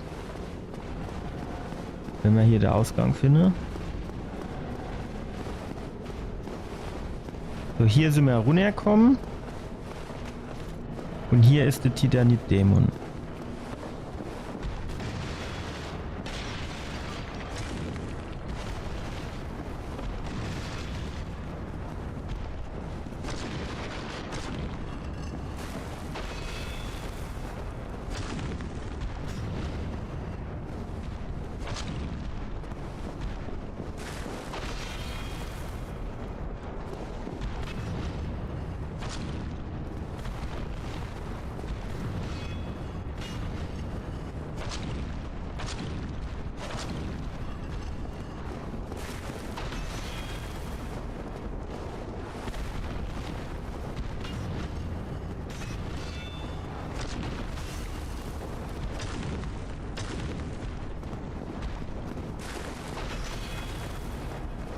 Mach die Hand weg.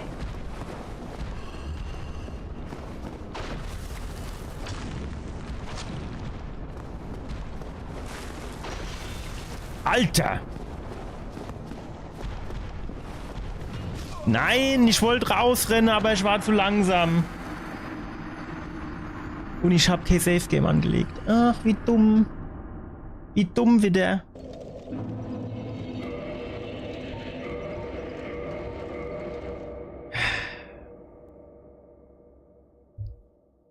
Ich mache aber auch extrem wenig Schade gegen das Vieh, ey. Also richtig wenig. 92, das ist ja nix.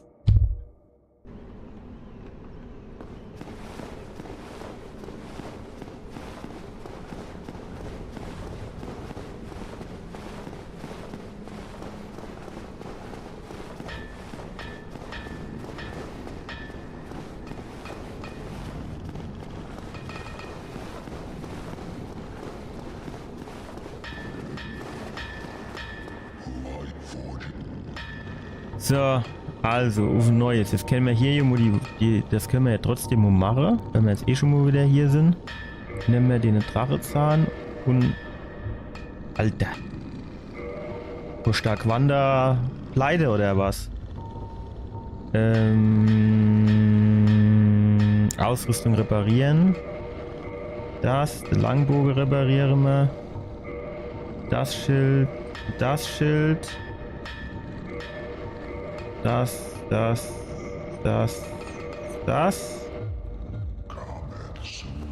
So, mehr hat der ja nicht zu bieten. Oder kann man mit dem auch reden? Gibt der uns vielleicht noch irgendwas? Reden. Worte sind nicht gut. Schmieden, ja. Geil. Danke fürs Gespräch. Ah, Gegenstände kaufen. Genau, da hatte man ja gesagt. Scheiße. Kann man hier auch verkaufen? Nein. Hier hin.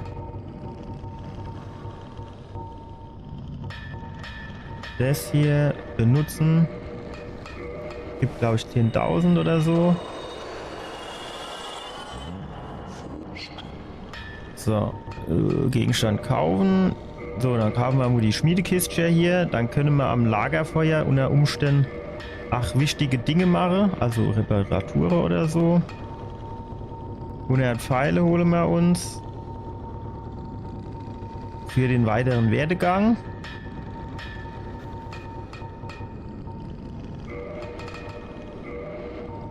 Und der Rest brauchen wir nicht. So.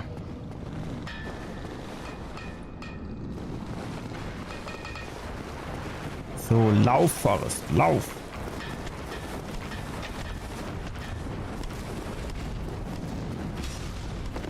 Kämpfe eigentlich die Ritter gegen die Drache?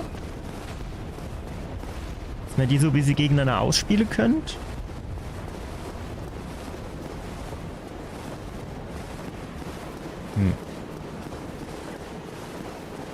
Ich bin mir halt echt nicht sicher, was schneller ist. Quasi hier lang zu laufen, da muss ich auch über den Aufzug, das ist schon weit, ne? Aber hier hast du halt hier die Animation. Gut, während der jetzt quasi hier runterfährt, kann ich hier schon mal die Treppe runter. Ja, das ist schon schneller, denke ich. Und ich glaube, einmal runter reicht, ja. Er müsste bei Gelegenheit vielleicht auch was in unsere Ausdauerleiste investieren.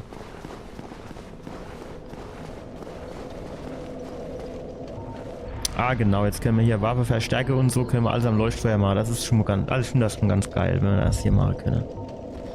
So. Wie ist denn das? Den ganze Bums hier brauche ich doch eigentlich auch nicht. Den kennt man doch auch, du Verkluppe, oder?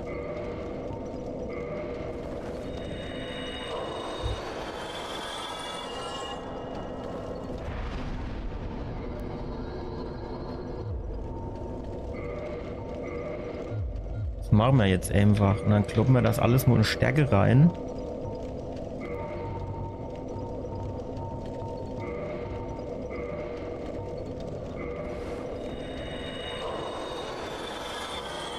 Also richtig viel gibt der Spasto nicht, ne? Habe ich das Gefühl.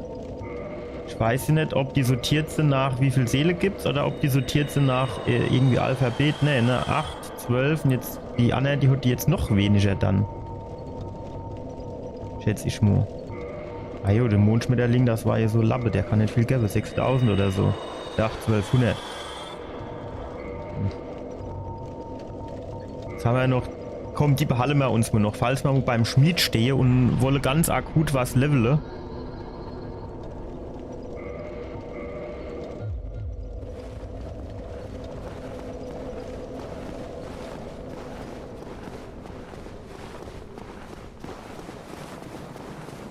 Mir blocke hier mit dem Schild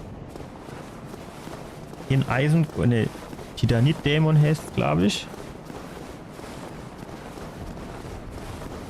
Ja. Wäre halt vielleicht auch ganz geil, wenn wir den Drachezahn nehmen könnt, und zwar zweithändig. Weil allein, also kann ich den noch nicht nehmen mit einer Hand.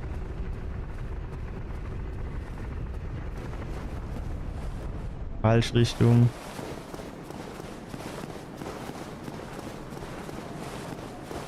Muss schon ein bisschen aufpassen, dass er jetzt beim Rennen über sein Schild fällt eigentlich, ne? Oder dass er sich das nicht irgendwie gegen das Schienbein haut.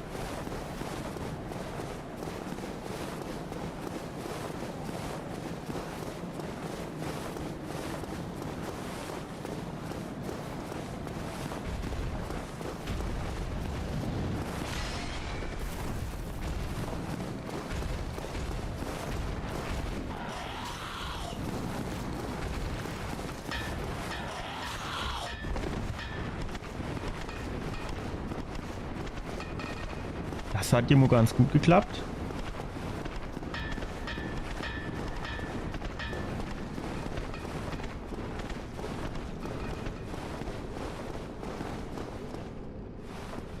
Hier lang müssen wir.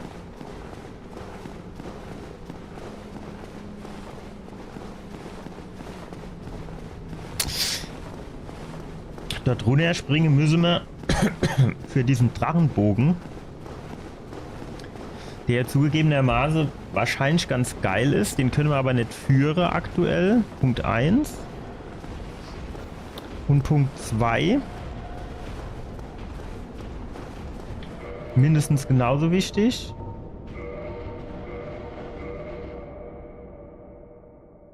Diese Ecke zum Runterspringen, die ist mir, glaube ich, für den Nordwestrand zu gefährlich, weil ich springe dort hier so auf den Zaun und glitsch dann runter auf dieses Podest oder Terrasse oder wie ich das auch immer nennen soll. Und das Problem an der Geschichte ist, wenn der in die andere Richtung glitscht. Titanit. Und bin auf dem Dach und fall dort runter und bin tot. Ja, dann ist der Run halt auch vorbei. Wenn wir so weit kommen bis hierhin. Das ist mir ja auch immer nicht so.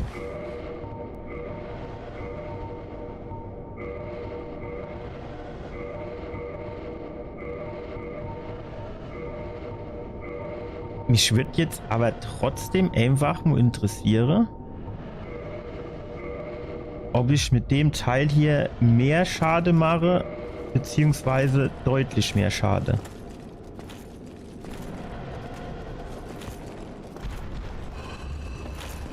Ja gut, Rolle geht gar nicht.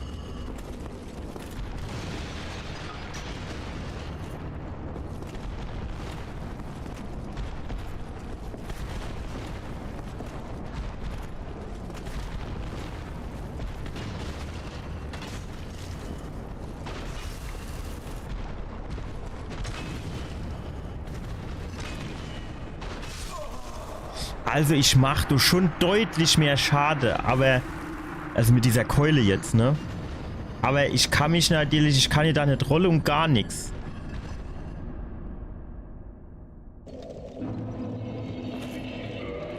Was man natürlich ausprobieren könnte, ich kann hier die Claymore ablegen. Ich kann den Bogen ablegen.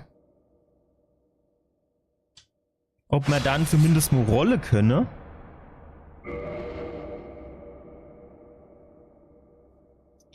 Und die Alternative wäre dann, dass man die Rüstung so lasse wie ganz normal, wie sie war. Weil ich weiß jetzt gar nicht, ob mir jetzt so viel weniger Schade genommen haben.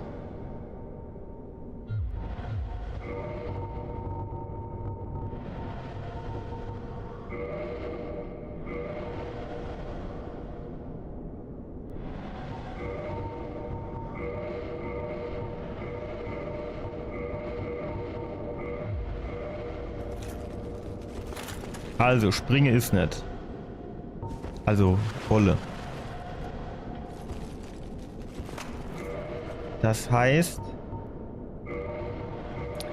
jetzt könnte man noch ausprobieren, was mit der Rüstung hier ist. Dann sind wir ja schon ein kleines bisschen agiler wahrscheinlich. Gut, da können wir zumindest mal Rolle.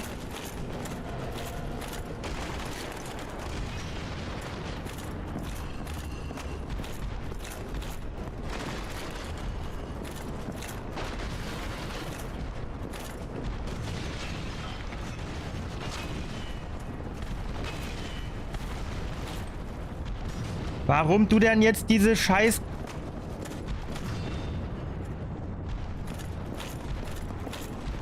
Hand weg. Mach die Hand weg.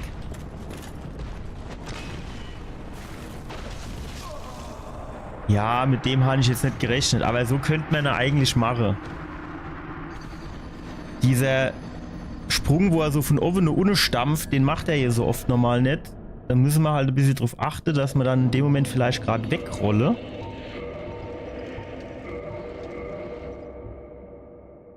Ich habe gefühlt relativ wenig Ringe. Da muss ich auch irgendwie wahrscheinlich was über sie haben, ne?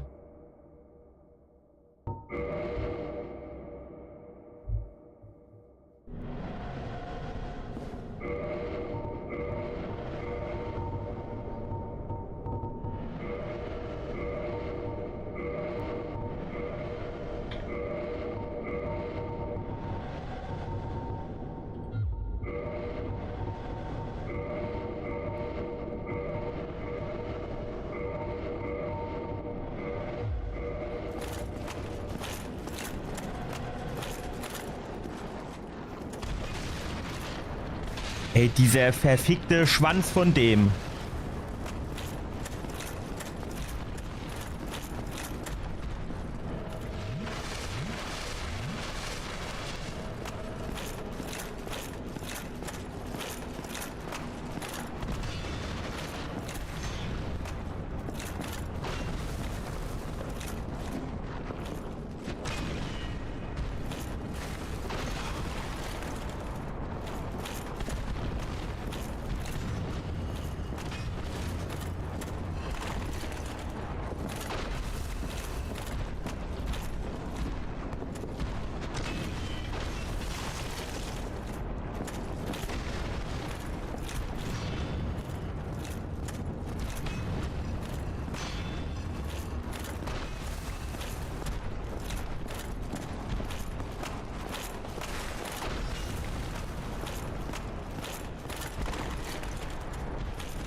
Problem ist halt so ein bisschen, ja, in der Ecke ist scheiße, ne?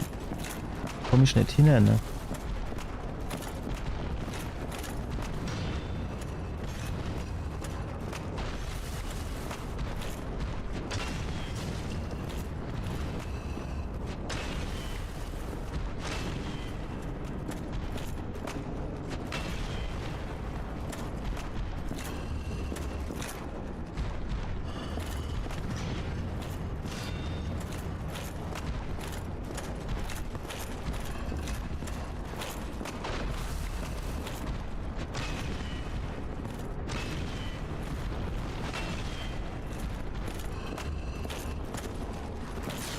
Nein! Mach doch jetzt nicht sowas!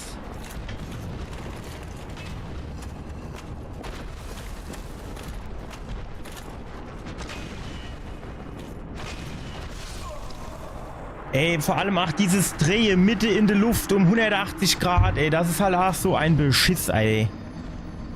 Ich bin nur auch echt ein bisschen behäbig. Ich nehme zwar, wenn so mit den normalen Schlägen, wenn ich das Schild oben habe, nehme ich kein Schade. Das ist ja eigentlich schon mal gut. Aber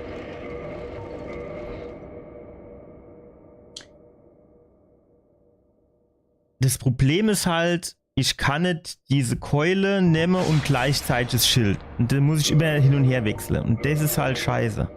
Ach, ich hab vergessen zu laden. Man könnte halt höchstens mal gucken, was diese Keule für Abwehrstatistik hat. Vielleicht hat die auch ganz gute Werte, dass ich gar nicht unbedingt das Schild nehmen möchte.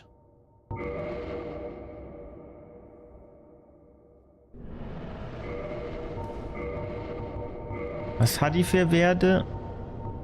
Abwehr, physisch ist halt, ja, 50% ist halt jetzt nicht so berauschend, ne? Muss man leider sagen. Nackig, das wäre auch nicht schlecht. Wie der Jack FromSoft.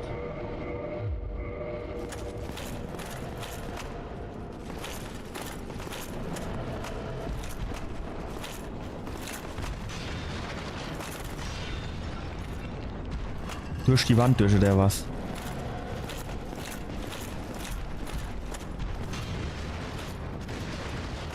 Es wäre ganz geil, wenn er jetzt hier...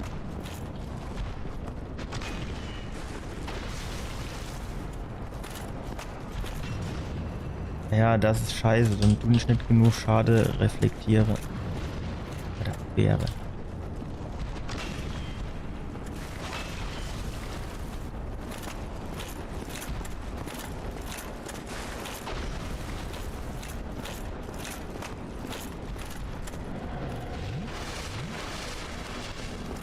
Also ich glaube, das hier ist es nicht für die Run.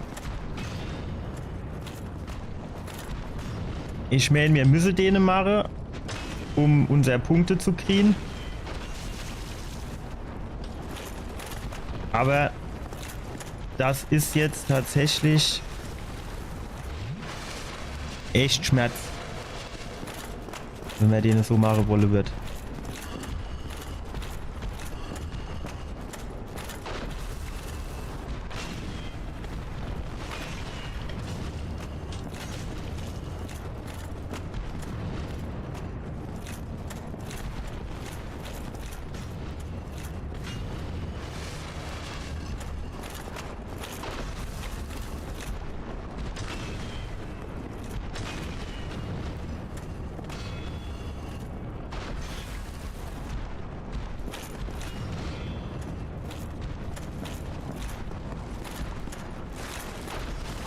Ey, ich bin gesprungen.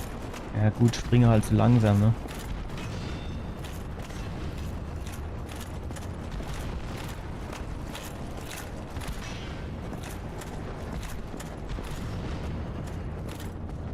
Nein!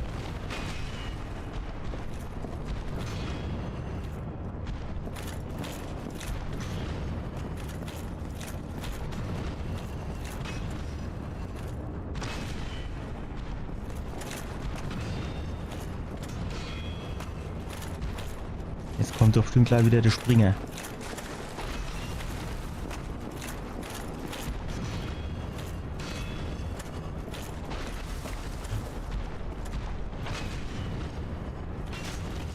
Nimm das Schild raus! Alter, jetzt hat er vorbeigehauen. Da hätte jetzt nur eine Schlacht gefehlt.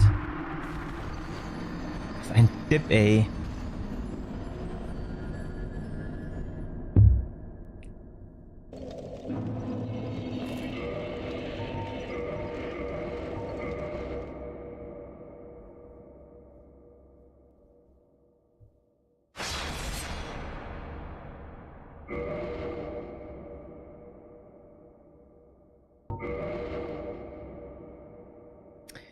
Alternative, man könnte ja auch mal gucken.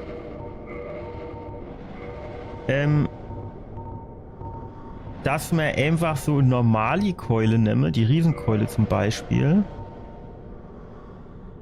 Ist natürlich jetzt 0 aufgelevelt, aber ob mir dort grundsätzlich mehr Schade machen könnte als mit dem Claymore. Also quasi so nach dem Motto: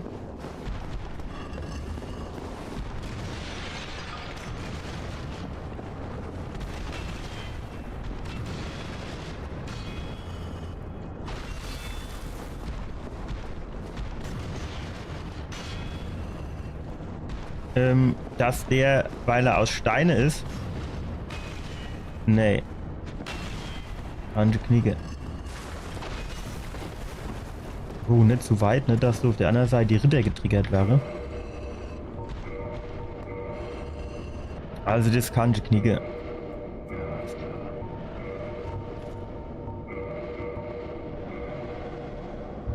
Ich bin mir halt noch nicht immer sicher, ob mir hier überhaupt die andere Rüstung brauche. Weil jetzt hat er es ja eigentlich für mich so ausgesehen, als hätte er mit dem Schild auch den ganzen Schade reflektiert. Also abgewehrt.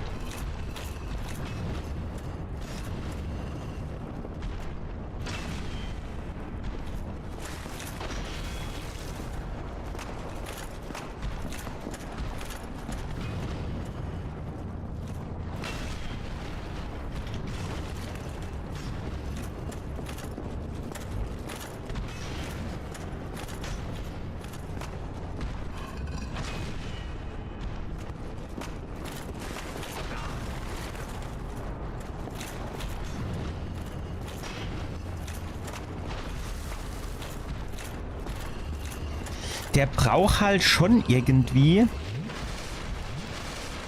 manchmal relativ lang, bis er von der Keule aufs Schild wieder wechselt.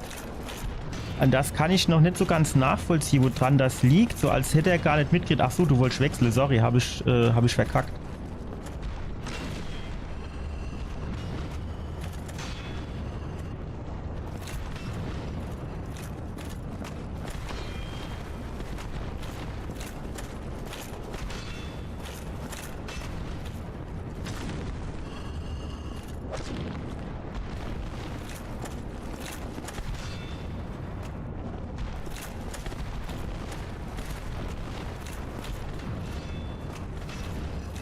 Lass mich du unter deinem Arm durch jetzt.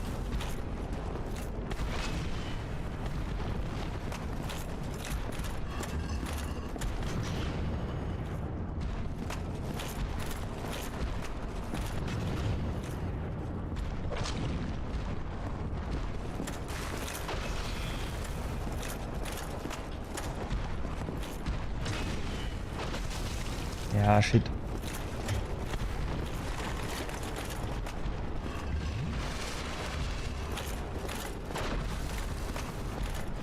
Ja, eben ein bisschen Panik gerät, aber wir sind noch im Spiel. Ich sehe nichts.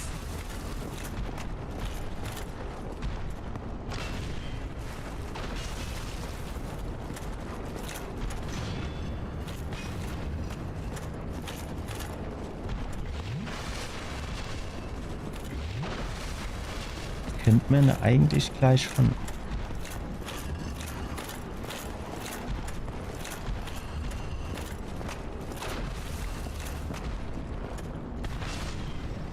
Endlich.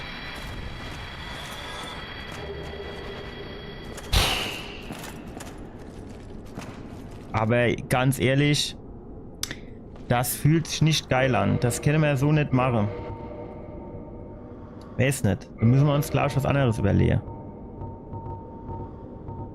Was hatte man da für ein Ding? Ich glaube, die Stone, ne?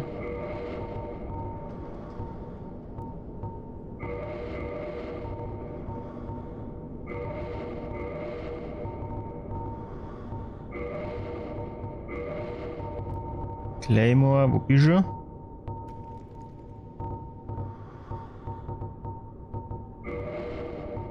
Er könnte hier echt nur ein paar Sachen verkaufen oder so, die ich eh nicht benutze. Bringt, also gibt zwar Dings, also nicht viel zumindest. Warte mal. Ah. Lohnt sich das? Was Männer? Ach geil, gut. Wenn der hochkommt, baue ich nicht runter. Guck mal, da oben wäre Platz, da können wir wunderbar gegen den kämpfen. Nix gäb's jetzt. Komm schön du her. Am Arsch. Komm jetzt.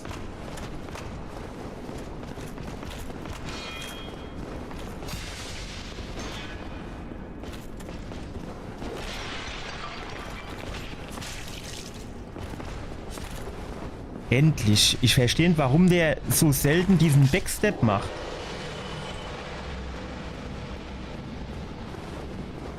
Jetzt haben wir natürlich nicht mehr so richtig viel Energie für die Geschichte hier.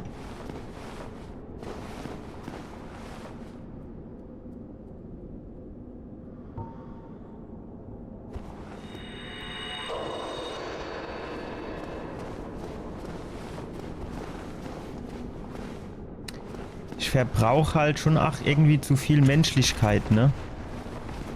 Also die bräuchte ich eigentlich hier vielleicht auch für spätere Gebiete noch, oder Bossgegner.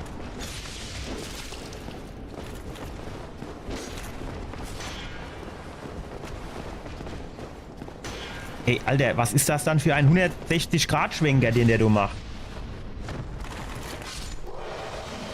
So, was ist hier drin?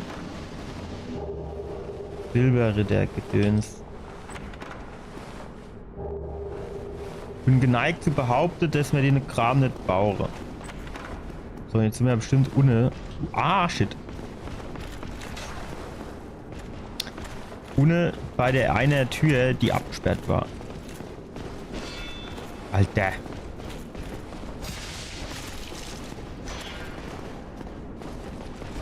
Mach doch bitte mal jetzt diesen Backstep.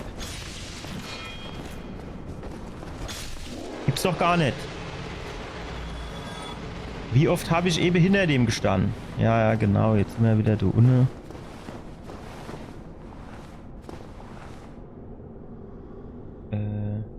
War hier nicht auch irgendwo Leuchtfeuer?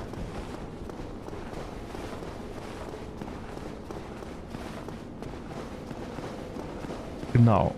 Wusste ich's doch. So. Aufsteigen können wir nicht. Schade. Waffenverstärke, das könnten wir machen. Theoretisch das so Ding. Aber das kostet 10.000 Öcke, ne? Das würde ich, glaube ich, lieber jetzt gucken, dass wir hier vielleicht noch Level hinbekommen. Als die Keul, die ich dann immer noch nicht bei allein, also einhändig tragen kann.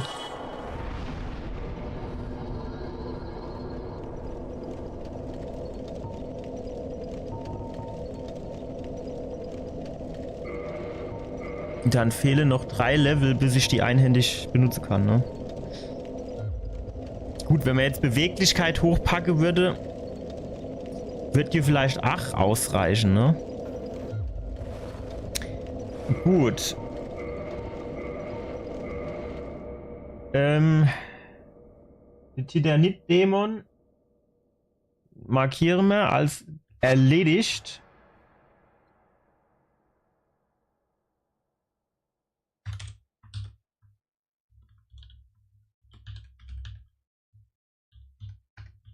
Und dann geht es beim nächsten Mal, also am Samstag, in die Halle. Und dort muss ja dann auch irgendwo der Bossgegner sein. Zumindest war das so Zeichen, wo man sich Hilfe rufen kann. Das ist ja normal nur beim Bossgegner. Punkt 1. Und Punkt 2 kann man da dann wahrscheinlich auch die große Tür aufmachen, ganz vorne. Dann hätten wir an der Stelle auch noch mal Shortcut. Wahrscheinlich dann, um jeden Boss zu kämpfen.